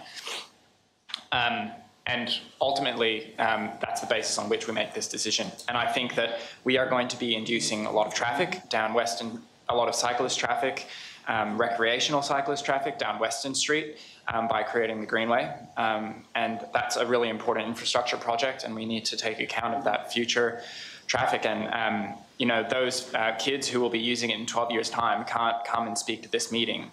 But if they could, they would be saying, make sure it's a safe street. And I think it's fantastic that the traffic officers have listened to those who are concerned about turning out of Dulwich Hill onto Old Canterbury Road, because that is a dangerous intersection. And we know that in the last month there's been a couple of dings there. And I think that we need to move forward with those proposed upgrades to that intersection at Windsor Road and Old Canterbury. And I think that in that process, it'll be important for our traffic officers to work with all of those who have made submissions on this item for further consultation on the detailed design. Thank you. Further discussion? Councillor Matthew and Councillor Stamos. Councillor Stamos has got to work something Okay, no worries. Councillor Stamels? Look, this has been a long debate, and there's certainly very significant issues surrounding this, and safety being one of the most important aspects of it. I must say that I'm not convinced of any particular option. I'm simply not convinced, and maybe for that reason, I too need some additional information. So on this occasion, I'll support Councillor Passos. I will second that foreshadowed motion. I wouldn't mind some independent call on it. The councillors will make the decision in the end, but it would be nice to have an independent call just to make me comfortable about the safety implications, what they might consider as the best option, and then for us to make that decision and finalise the matter. Thank you. Councillor Macri and Councillor McKenna. Thanks, Chair. I have to admit I'm a bit at odds with the report, and that's no disrespect to staff. I just have a different view of what safety, what I believe the safest option down there is. I believe a fully signalised intersection would be the safest thing, but we're not talking about safety of the people that are trying to cross Canterbury Road. They're actually focusing on the greenway and people on the bikes. And that sort of leads me to why option 2 wasn't sort of looked at in a little bit more detail, because when they talk about the number of vehicle movements you need to come down to, if you actually stop people turning into Western Street, there's no net reduction in actual vehicle movements in Western Street. But what it does do when you close off, it actually lifts Windsor Road to 1,400 vehicle movements per day. But what we're saying is it's okay for the people on Windsor Street to try and get onto Canterbury Road where there's more than 24,000 vehicle movements per day. And that seems to me be really dangerous. And there's no provision of signals up at Windsor Road. I'm not convinced that the actual measures that staff will take will actually make it any safer. I'm just really concerned someone's going to get killed there when you look at that, because 24,000 vehicle movements a day, you're trying to get across that road, and you know you can break it down to the peak hours. When we were there for the site inspection, we actually saw what was happening. People trying to get out of Windsor Road, even out of Western Street, it was really difficult. My preferred option would have been option 2 at the very least, and that would have still left scope for a safer access to the Greenway, but not exposed the full intersection to the treatment which blocks it off.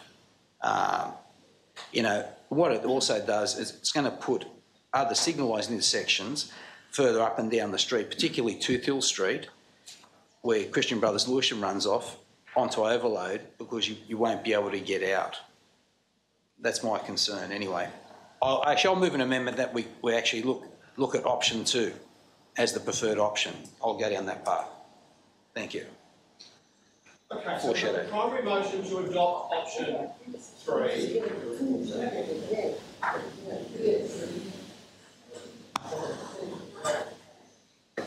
Sorry, there are further speakers? Just quickly. Yeah, sorry. Very quickly. The Traffic Committee is not a council committee, but a committee of the RMS and just hosted by council. The decision, this is the recommendation of the Traffic Committee, which has the experts on it, including the RMS. So I'm supporting this. No, the police weren't had to give it. There was only one RMS. Thank you for that. I'll call the meeting to order. Okay, councillors, we've got the primary motion moved by Councillor Drury to adopt option 3. Is that correct? We've got what I think would have to be a foreshadowed motion from Councillor Passos, seconded by Councillor Stamels, that the matter be referred and that the NRMA and RMS be contacted. And then I think a further foreshadowed motion, Councillor Macri, from option 2. Oh, I have a question through the chair, and my question is this: if we go with option 3, how will the people of Western Street get in and out of Western Street? What other alternative route for them is there? I'll put that question to the manager of traffic. They would use Windsor Road or either going north or south. Thank you. Okay, there's no further contributions. We now go to the motions. We've got a primary motion and 2 foreshadowed motions. I'll go to Councillor Drury for his vote reply. Thank you, Mayor. Look, I think when considering traffic matters, I think we do rely very heavily on the expertise that we have on staff in terms of our engineers. I think we're wise to do so because we employ them, we pay them good money. Some of them would like to be paid more money, but we pay them good money and we should look at their advice carefully. We also do have a traffic committee that includes the RMS, the coppers and all those associated and the local members. Now, they've looked at the issue. No one says this is easy. No one says this is easy, and I think the group manager would say that this is a difficult one. But what we do have is an option which does provide us with a way forward, provides us with the best performance, with acceptable queue lengths. It maintains a service road that's open to the residents. It doesn't eat into parking. And there are some disadvantages it's acknowledged in relation to the other street. But those disadvantages we're looking to ameliorate with another set of activities. Now, if those other sets of activities are not sufficient to ameliorate the impacts, then I think that comes back to the Traffic Committee and we look at it again. After someone dies. After someone could die or get seriously... Well, Councillor Passos, as chair of the Traffic Committee, we voted against it, did you? Oh, were you against it, Councillor Passos? I don't think you're actually in the meeting, Councillor. You're out having a fag. No, I left. Excuse me. I beg your I've adjourned the meeting for 5 minutes. No, I had to take my husband to the doctor. The meeting has been adjourned. You voted in favour, didn't you? No. You can either vote in favour or against it. I voted against it, and I gave Councillor Margaret a chance because she was trying to... You voted against it? Yes, I was against it. Of the residents know. Yes. I wasn't there for the vote. I spoke. Okay? Yeah, don't say I was outside of the bag.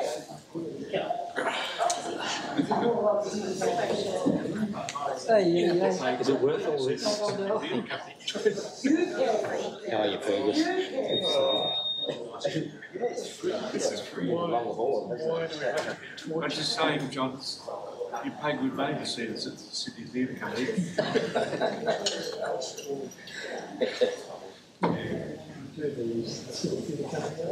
Well, I get packed out. Is it good? Amusing times. Oh, some good stuff coming out. Some good stuff coming out now. It's interesting. What's happening? We're getting closer. It's so bloody Christmas. We probably, yes, that's good. I reckon half an hour. What time do they close up? It's just been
I know the chief executive 2 weeks charge of the previous one, but supporting us there was a card for a business.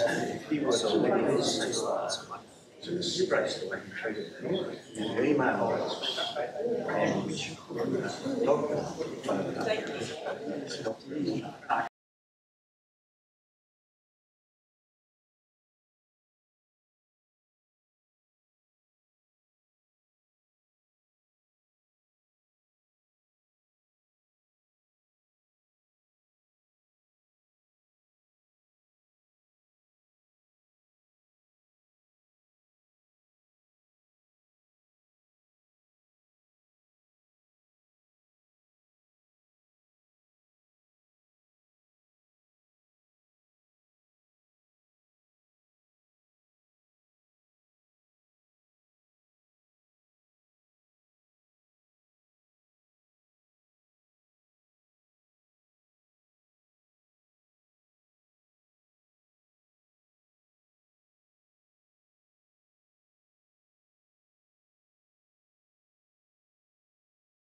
doesn't really track any progressive very best attempts. I think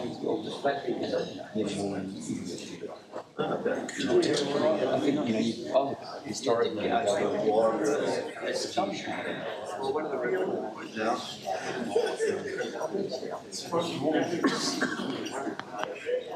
Yeah. That's what I did. We're up to voting. Okay, councillors, let's reconvene.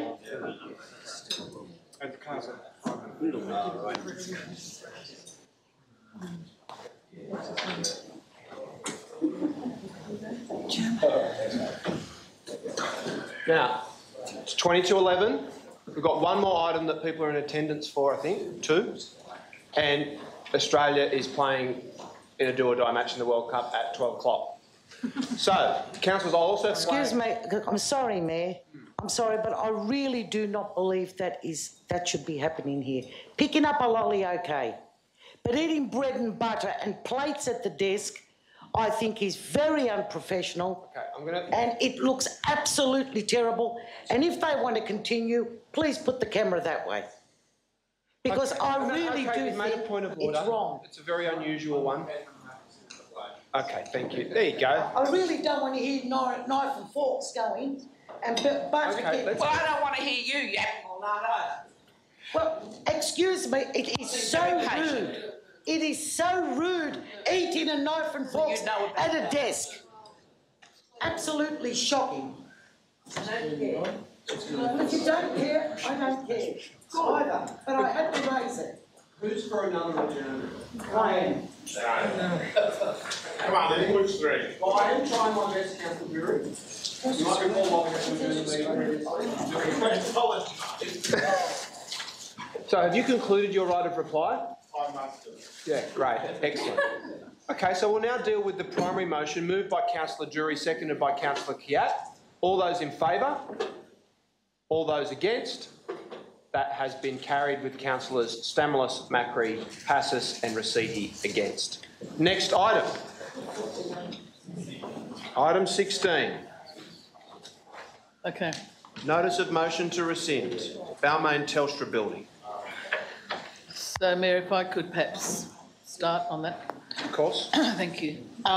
So I'd like to, first of all, thank the members of the community that are still here with us tonight.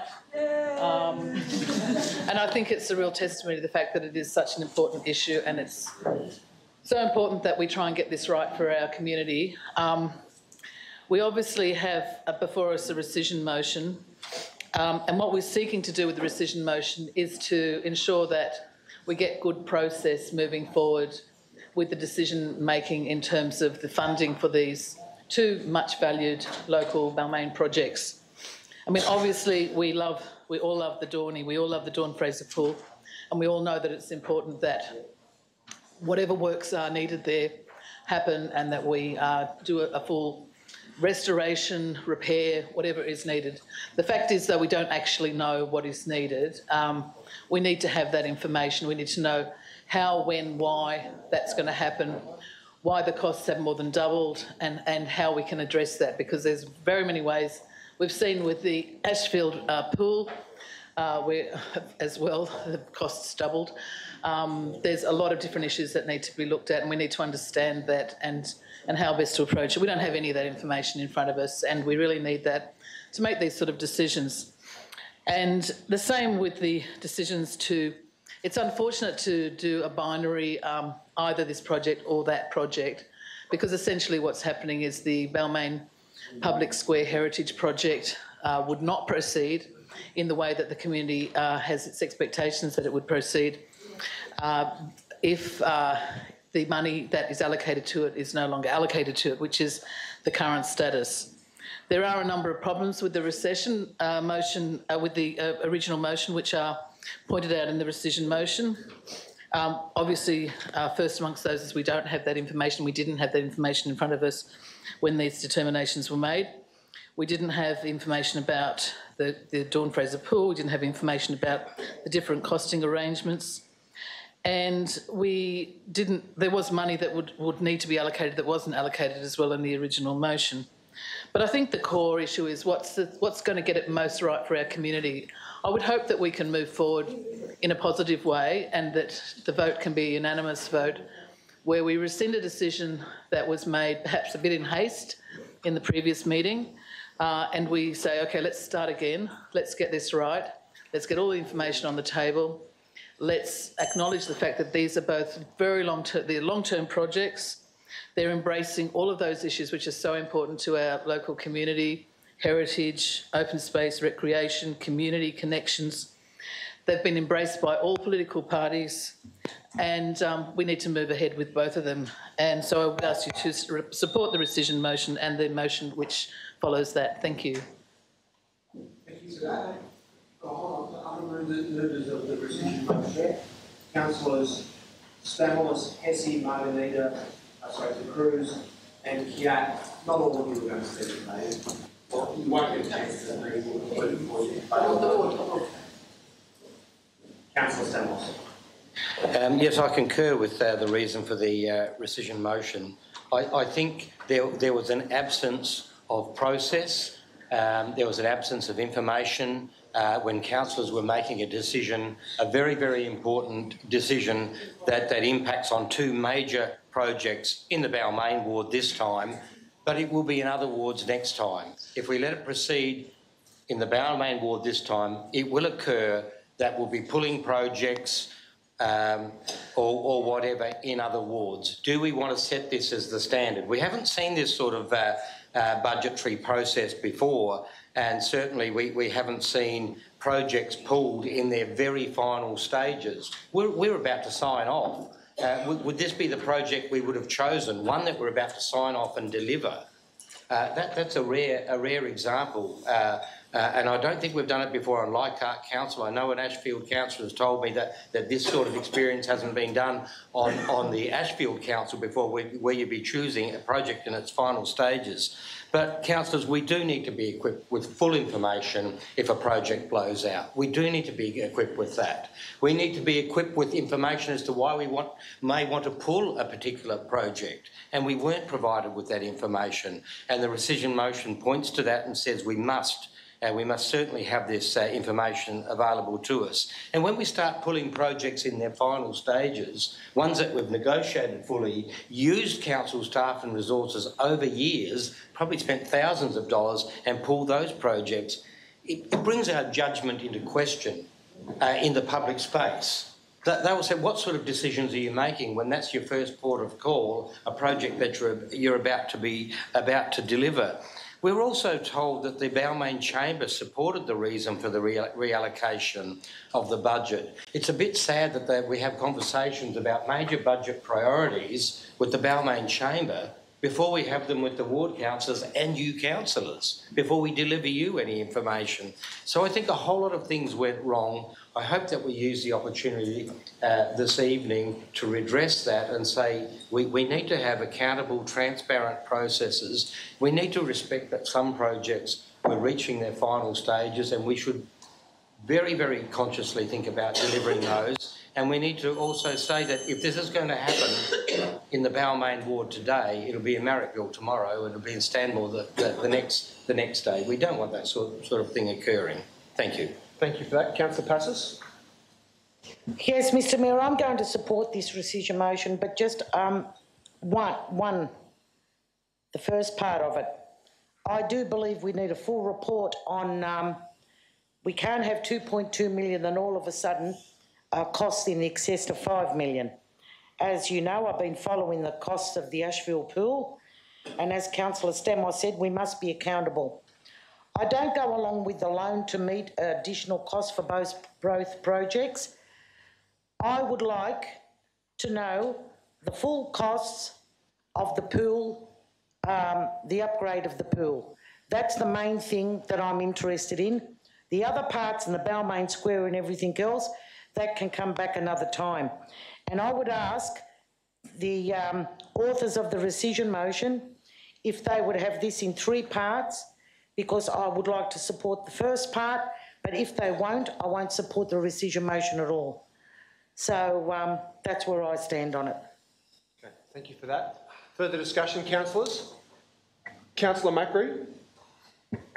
Chair, look, it came to us in the 11th hour and there was talk of catastrophic failure of the pool, and that's why the urgent decision was taken.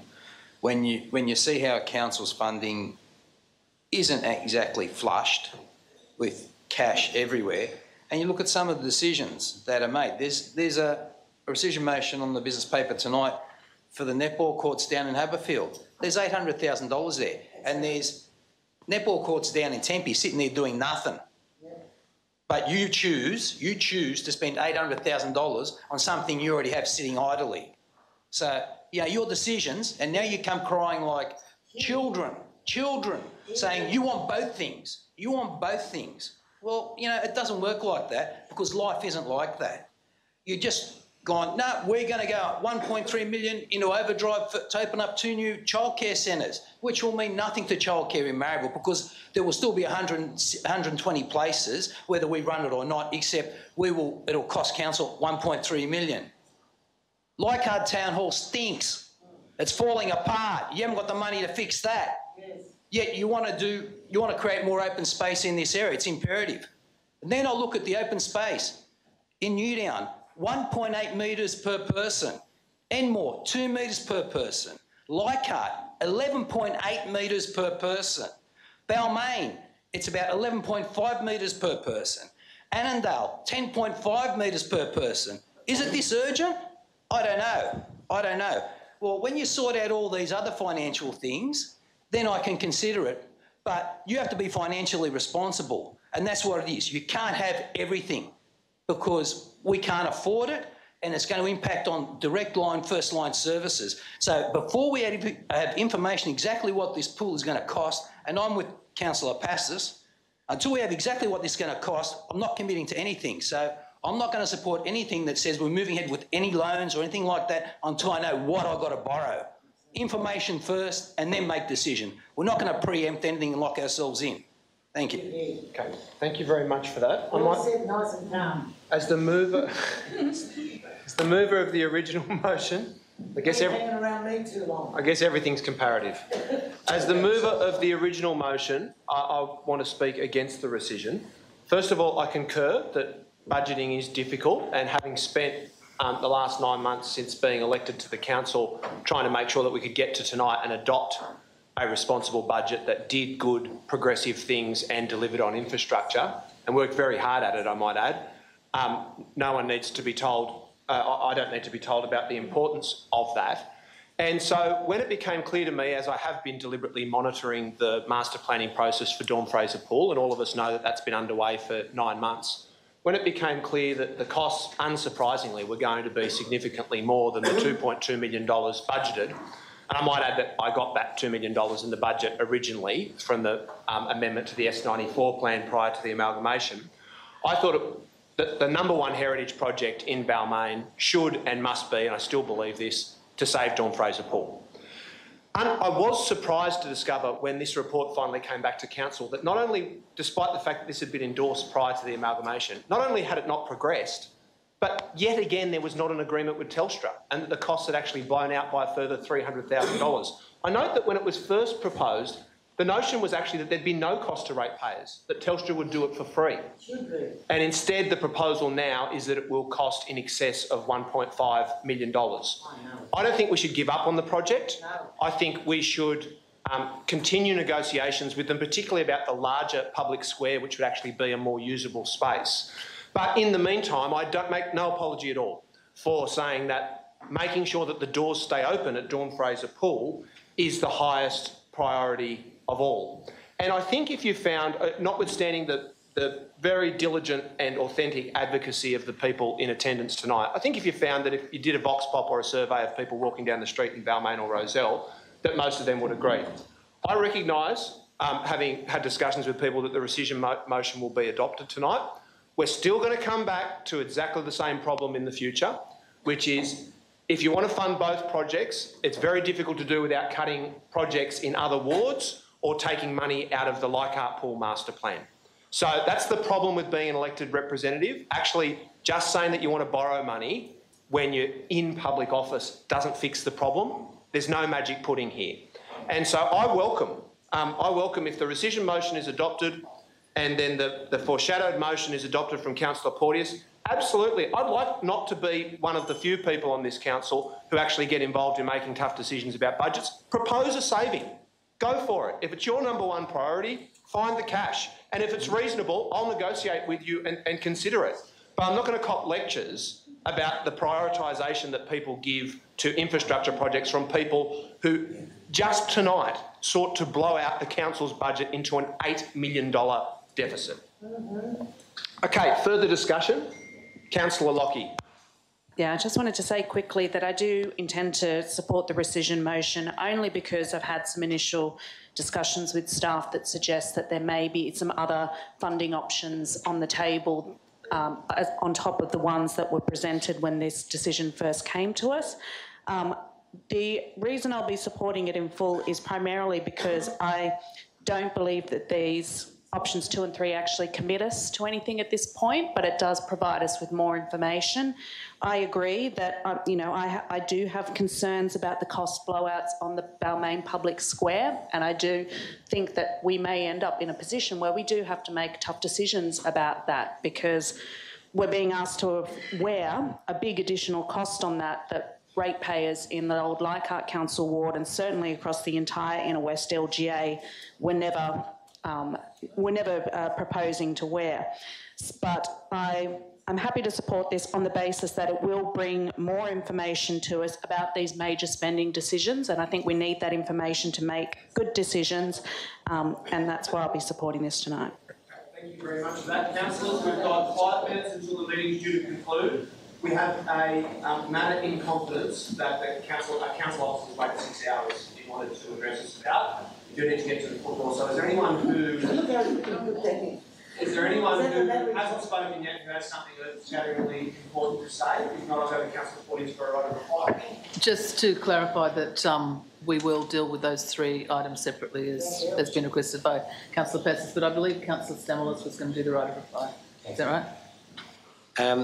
Certainly the wording of this motion was with one specific intent, and that was to deliver back information to councillors. There is no wording here that says that there is a loan being being asked for. There will be no loan approved by adopting point 2. It is saying we should discover all options from a loan through to finding savings, whatever it might. That's all we're doing. We explore options. So each of these points is about seeking information. It is making no commitment to one project or the other. They're both extremely important projects, and certainly not making a decision on any funding of one or the other. We need information. We need it back. That's what each of these points has deliberately pointed out to do to redress the lack of information last time. You are not committing to any funding, you're not committing to any loans, you're not committing to whatever. But certainly, as Councillor Portier said, happy to break it up into three components. These are both extremely important to Balmain, to the commercial area of Balmain, and also to the swimming amenity of Balmain. Both are extremely important, but make no commitment except for delivering information back. Each one does that. Thank you. Okay. Thank you for that. We'll now put the rescission motion. All those in favour? All those against? Three parts. No, not the rescission.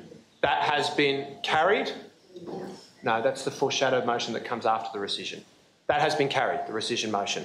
We'll now deal with the foreshadowed motion. Is foreshadowed the correct term? No. Proposed. Sequential. Alternate. Excellent.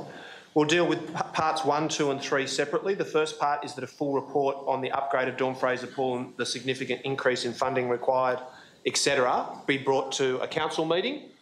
That's moved by Councillor Portier, seconded by Councillor Stamoulis. All those in favour? Against? Declare that carried unanimously. Point 2, a report on the funding proposal options available for Council to fund in full the Balmain Public Square Heritage Project Option A, etc. Moved by Portier, seconded by Councillor Stamoulis. All those in favour? Against? Declare that carried with Councillor Macri against. And point 3, that Council supports in principle completing the Dawn Fraser Pool Heritage Project refurbishment and the Balmain Public Square Heritage Project Option A. All those in favour? Against? Declare that carried with Councillors Macri, Rescind and Passis against. That has been carried. Thank you very much for your patience in waiting around. Can we get a motion to go into Committee of the Whole? Moved by Councillor Passis, seconded by... sorry, Mayor, we've got the one speaker for the parts who's been here waiting to speak. I've mentioned it to you 2 or 3 times during the night.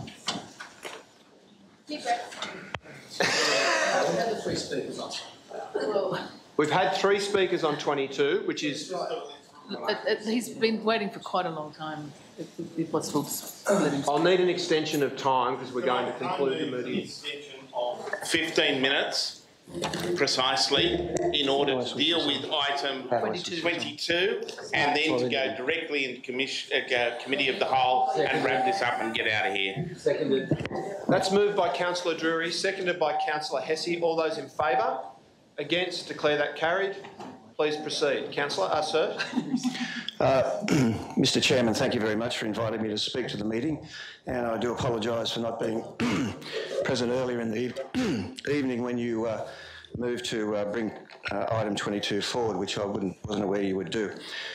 I'll be very, very brief because I understand that you wish to leave very shortly. I wish to make 2 points. The first one is that a right decision by this council is to promote outdoor fitness areas. But a right decision is only if it's put in the right place. And the fitness area in Spindler Park is being put in the wrong place because the decision was made by officers without taking into account the objections of the local residents, which were not sought in the first place. My property adjacent to Spindlers Park is the width of this council chamber. My bedroom above my garage, which has been approved by council after much process through a DA, that bedroom is the width of this council chamber from the proposed fitness area. It's quite obvious that my elderly parents who have to come down on occasion to go to hospital for various treatments will be woken at 20 to 5 Standard Eastern Time and 20 to 6 Standard Eastern Summer Time throughout summer when they are there. And that is just not on. The second point that I'd like to make is that when we, each of myself and the other residents, applied to council and had these accepted bedrooms put above our garages as granny flats for elderly people to use, it was on the basis that that park was being used in a passive way in front of there. That has been changed to active participation in that park, and that was without consultation. It is therefore the major reason that I support Councillor Porteous's contention that important placement of these areas should be decided by councillors and not by officers of the council who have no compliance to the wishes of the residents. And I would also support Councillor Stamlis's contention that there probably has now, after the event, been sufficient consultation to let you all know just what we think about where these areas should be placed. Thank you very much. Yeah, look, I'm hoping that we could deal with this reasonably quickly. Just to give a bit of background, what happened with both of these location of these fitness centres is a bit of an anomaly in the sense that because they were listed in the Section 94 from the Leichhardt Council, the council staff went in and started to actually install them without consultation, on the understanding that the consultation had happened when the Section 94 had been exhibited. But in fact, while the Section 94 had been exhibited, there had never been consultation about the location of the fitness stations. So the 3 ward councillors were contacted by a lot of residents with both the parks to say, please stop this, we haven't been consulted, we don't want the fitness station in this location. In fact, quite a lot of people don't want the fitness station at all, but I think that's another issue. So basically we asked that there be consultation and that we asked for an on-site meeting and what's happened is the community's not happy with the consultation process. There's no end date for the submissions, which is problematic. The on-site meetings have not happened. Look, I understand the staff are under a lot of stress. They've got a lot of issues on. But I think in these 2 cases, we need to get it right for the community. And I think the best way to get it right is to commit to those on-site meetings, give an end date for the submissions and bring it back to council for the final determination so that the community feels that they're being listened to. There's a lot of people that are very upset about with both these parks, and I think we just need to get it right for them, and that's why that proposal is before you. Thank you for that. Councillor Passos. Look, I'm going to vote for this. I don't think it needs a consultation. I don't think it needs a leaflet drop. I don't think it needs a public meeting. I'm totally opposed to this exercise equipment in parks, and I don't believe residents have to be consulted. We don't consult them if we put a swing in or a slippery dip. And we don't consult them if we say we're planting a tree. It's a mucker, the people don't want it. I'm totally opposed to park space being eroded by all these extra things that are going in. Apparently this is a small park. I'll vote against it if you don't talk about it anymore. And if you don't ask for a leaflet drop and you don't ask for a public meeting. I want to ask a question. I'm not sure I quite understand your point, so you're opposed to a public meeting today. Well, that's what I'm saying. Pull it out. Well, that's the entirety of the motion, is a public meeting. Anyway, I'll ask a question of the Group Manager of Parks in relation to whether the determination of the location of these fitness stations will be reported to Council for voting. Yes, Chair, it is proposed that the results of the community engagement come to Council for resolution. Okay, thank you for that. I might speak briefly to it. Thank you very much for coming along, and I'd like to, if they're watching on the telecast later, thank the other residents for being involved. I think Councillor Stamlis, Councillor Porteous and myself, when we were contacted by a number of residents a few weeks back, maybe a couple of months ago, about the initial proposals, we all simultaneously essentially requested that there be a proper community consultation, which hadn't taken place, and that is now underway. There's only one way to resolve a problem like this once it's flared up, and that's to actually have it determined at council, so that there's transparency, a report that's produced, elected representatives who are accountable to the residents who will be impacted. I don't support this resolution, which is to have an on-site meeting, which will be, in my view, horrendous to chair, so you can chair it, not me, I can tell you. If we're doing it, if you think that chairing a meeting on fitness stations will be something up your alley, I will not, but I do support it coming to council, where it can be publicly reported prior to the council meeting and where we can vote transparently on the matter. I am not opposed to fitness stations in parks. Because we have such little open space and we're unlikely to get large swathes of new green space, we have to maximise the use and the community benefit. On the other hand, you get that wrong and you lose the amenity which you've just described, particularly in places like Spindlers Park and Gladstone Park, which are just so valued. So I'm not making a criticism of any of the officers' conduct at all. I don't really have a view on the best location as yet, but there's only one way to resolve that, is to bring it to council for a vote. I won't be supporting this recommendation to have a public meeting, but if Councillor Porteous and Councillor Stamoulis think that'll be a fun thing to chair, then they're welcome to do so. I will talk to residents prior to the matter being reported to council. Okay, further discussion. Councillor Stamoulis? Yes, from the discussions that we've had, the petitions, the emails, and the concerns that we've heard here tonight, I would see moving forward with either Gladstone Park or Spindlers Park as not being in the interest of council, not being in the interest whatsoever of council, and in fact going through a consultation process where we will waste a lot of money. We've had it very clear by many emails coming through to particularly the 3 ward councillors. We've had it very clear tonight how people are feeling about it, and I'll make sure that the other councillors receive the petitions. I'm going to add or provide this amendment to see whether Councillor Porteous is happy with this. That is, council review its fitness station policy within the context of the Inner West Council, and that Gladstone Park and Spindlers Park be removed from any further assessment given the level of resident opposition, the high demand and use, the existing high demand and use of these parks, and the needs to retain open green space in those parks. Now, I'm happy for that to be foreshadowed, to clear.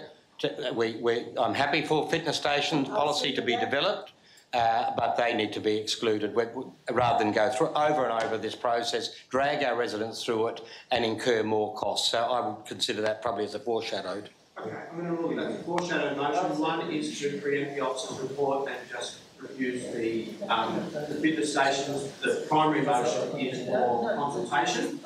Further discussion? No further discussion. We'll go to the primary motion and the foreshadowed motion. Is there a seconder for the primary motion? I was just going to say, it's Stamoulis is the seconder for the primary motion. I don't think he will be if he's moving on foreshadowed. We can deal with each of those separately, 1, 2, 3 separately. I'll let him speak for himself, but I'll also seek clarification from the officers about whether someone can be both the seconder of a primary motion and the mover of a foreshadowed motion which contradicts it. You able to advise on that? Through the chair, there's no rule about whether it's not a contradiction. You can be a mover in both motions. Okay. We'll let John determine that once he's got his wording up with the minute taker. No one else who needed to contribute? Councillor De Cruz? I'm just curious how these locations, main conversation, locations were actually selected for these fitness gyms in the first place. I am actually very familiar with both, and I'm really surprised at the suggestion that they are there. I'll put that question to the officer. Through the chair, the Parks Planning team do investigate the parks and look at various issues, including access, location of shade, things like that. We can go into further detail in a council report when it comes back to council. That proceeds. Okay, thank you for that. Councillor Stamlos, have they captured your wording? Excellent. Councillor Porteous has asserted that you will second her primary motion as well as moving the foreshadowed motion. Is that your intention? Well, I'm moving the foreshadowed. Well, there you go. Rats in the ranks, so to speak. Is there a seconder for the Porteous motion? Seconded by Councillor De Cruz. So we'll deal with the Porteous motion for a public meeting and consultation. If that's defeated, we'll then deal with the foreshadowed motion from Councillor Stamlos for refusal of the fitness stations. So I'll put the primary motion. All those in favour? 1, 2, 3 separately. That's what I said. Right. I don't think I gave you a right of reply. No, you didn't. It's all right. It's, we're under the pump. Look, I'll just my 1 minute right of reply. Time me. Is the only reason I can't accept Councillor Stamolos's foreshadowed motion is that I just don't think it's going through the proper processes. I do think that I agree with him that almost everybody doesn't want it, but I do think that we're advocating proper consultation. Proper consultation means that all options need to be on the table, and I think they need to stay on the table until the final determination is made. And I think that for us to make that decision tonight without that proper process just is, it's not what we are about. So that's why I feel that the final determination comes to council and we make the decision in council. If councillors don't want to support the on-site meeting, you can vote against that, but perhaps support point 2 and point 3, that the submission has an end date, which it doesn't have at the moment, and that the final determination comes to the council so that we can do that in an open and democratic way. Thanks. Well, now I am confused. So if one of the 3 points is adopted, do we still deal with the foreshadowed motion? Only the component that's contradictory to it. I wasn't actually asking you, but thank you. You are. Okay, so we'll deal with point 1 of Councillor Porteous's motion for an on-site meeting. I'll put that. All those in favour? 1, 2, 3, 4, 5. That has all those against. 1, 2, 3, 4, 5, 6, 7, 8, 9. That has been defeated. We'll put point 2 of Councillor Porteous's motion for the end date to be confirmed for submissions. That seems innocuous to me. I'll put that. All those in favour?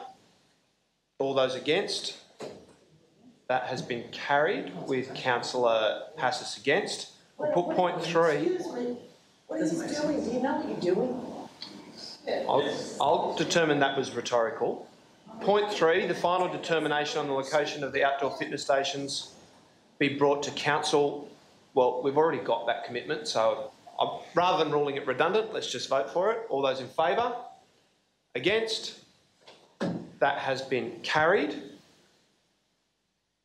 I'm going to rule the foreshadowed motion isn't now dealt with because you can't do points 2 and 3 if you're going to refuse the application tonight. We'll see you back here when the matter is dealt with at council. Thank you very much for your patience. Okay, can I get a move that we move into closed committee in order? We'll need a further extension of time, I'm afraid. It's almost 1:15 now. I won't. Going on my past record, I'd say I'm not going to be able to conduct an entire item of business in 2.5 minutes. So I'll move a further extension of time until 11:25 in order to deal with this in an expeditious fashion. Is there a seconder for that? Seconded by Councillor Steer.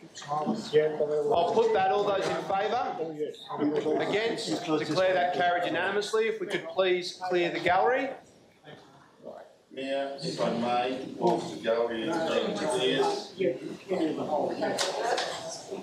I'd rather lift, Sam. You've got to go, you've got to go. Thank you.